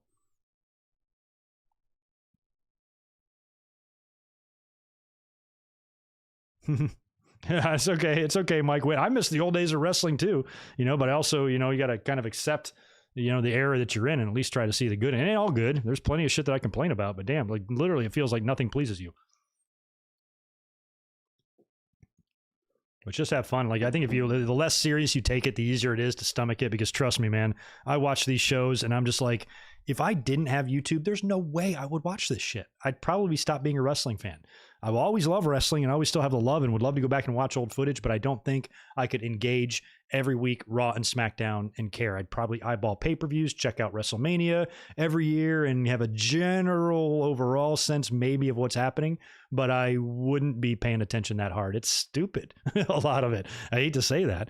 You know, AEW gives me a lot of stuff that WWE does not, but I also get a lot from WWE that AEW doesn't give me. And I think between the two, you know, they're giving me enough differences that, you know, it's coming together and I'm as entertained as I can be, you know, for somebody who's doing YouTube. But I hear you on the old school stuff. I was the same way. But anyway, I'm going to abandon 250 people in the chat, and I'm going to go ahead and get out of here now since we've been streaming for a close to 2.5 hours, I believe. So thanks for being here again for 7 nights in a row. This was a lot of fun. I will sleep on WrestleMania tonight and think about anything that I want to elaborate on tomorrow. We'll touch on that tomorrow for the Raw review. So just remember, tomorrow night, immediately following Raw, we'll be up here for a full review. Hopefully we'll get, even though it's in the Thunderdome, hopefully we'll get some sort of a big surprise or something, you know, that would make it close to what we're used to getting in post-WrestleMania Raws. Some post-WrestleMania Raws have sucked in recent years, and we've seen some pretty shitty go-home shows too. Maybe we can get lucky tomorrow and have a really fun Monday Night Raw to cap off what has been an amazing 8 days on the channel. I can't think of a better way to spend this channel's 11th birthday than to be hanging out with all of you guys tonight. So I appreciate all of you who have been here all week. By the way, I want to cheers each and every one of you who are here for each one of my streams this week. I know there's a bunch of you who have remained loyal to this channel and this stream, regardless of the fact that you've got 250 options to choose from on YouTube watching post pay-per-view live streams. So you guys were here. You're the best. Cheers to you. Have a wonderful rest of your Sunday night, and I will see you again in just 24 hours after Monday Night Raw.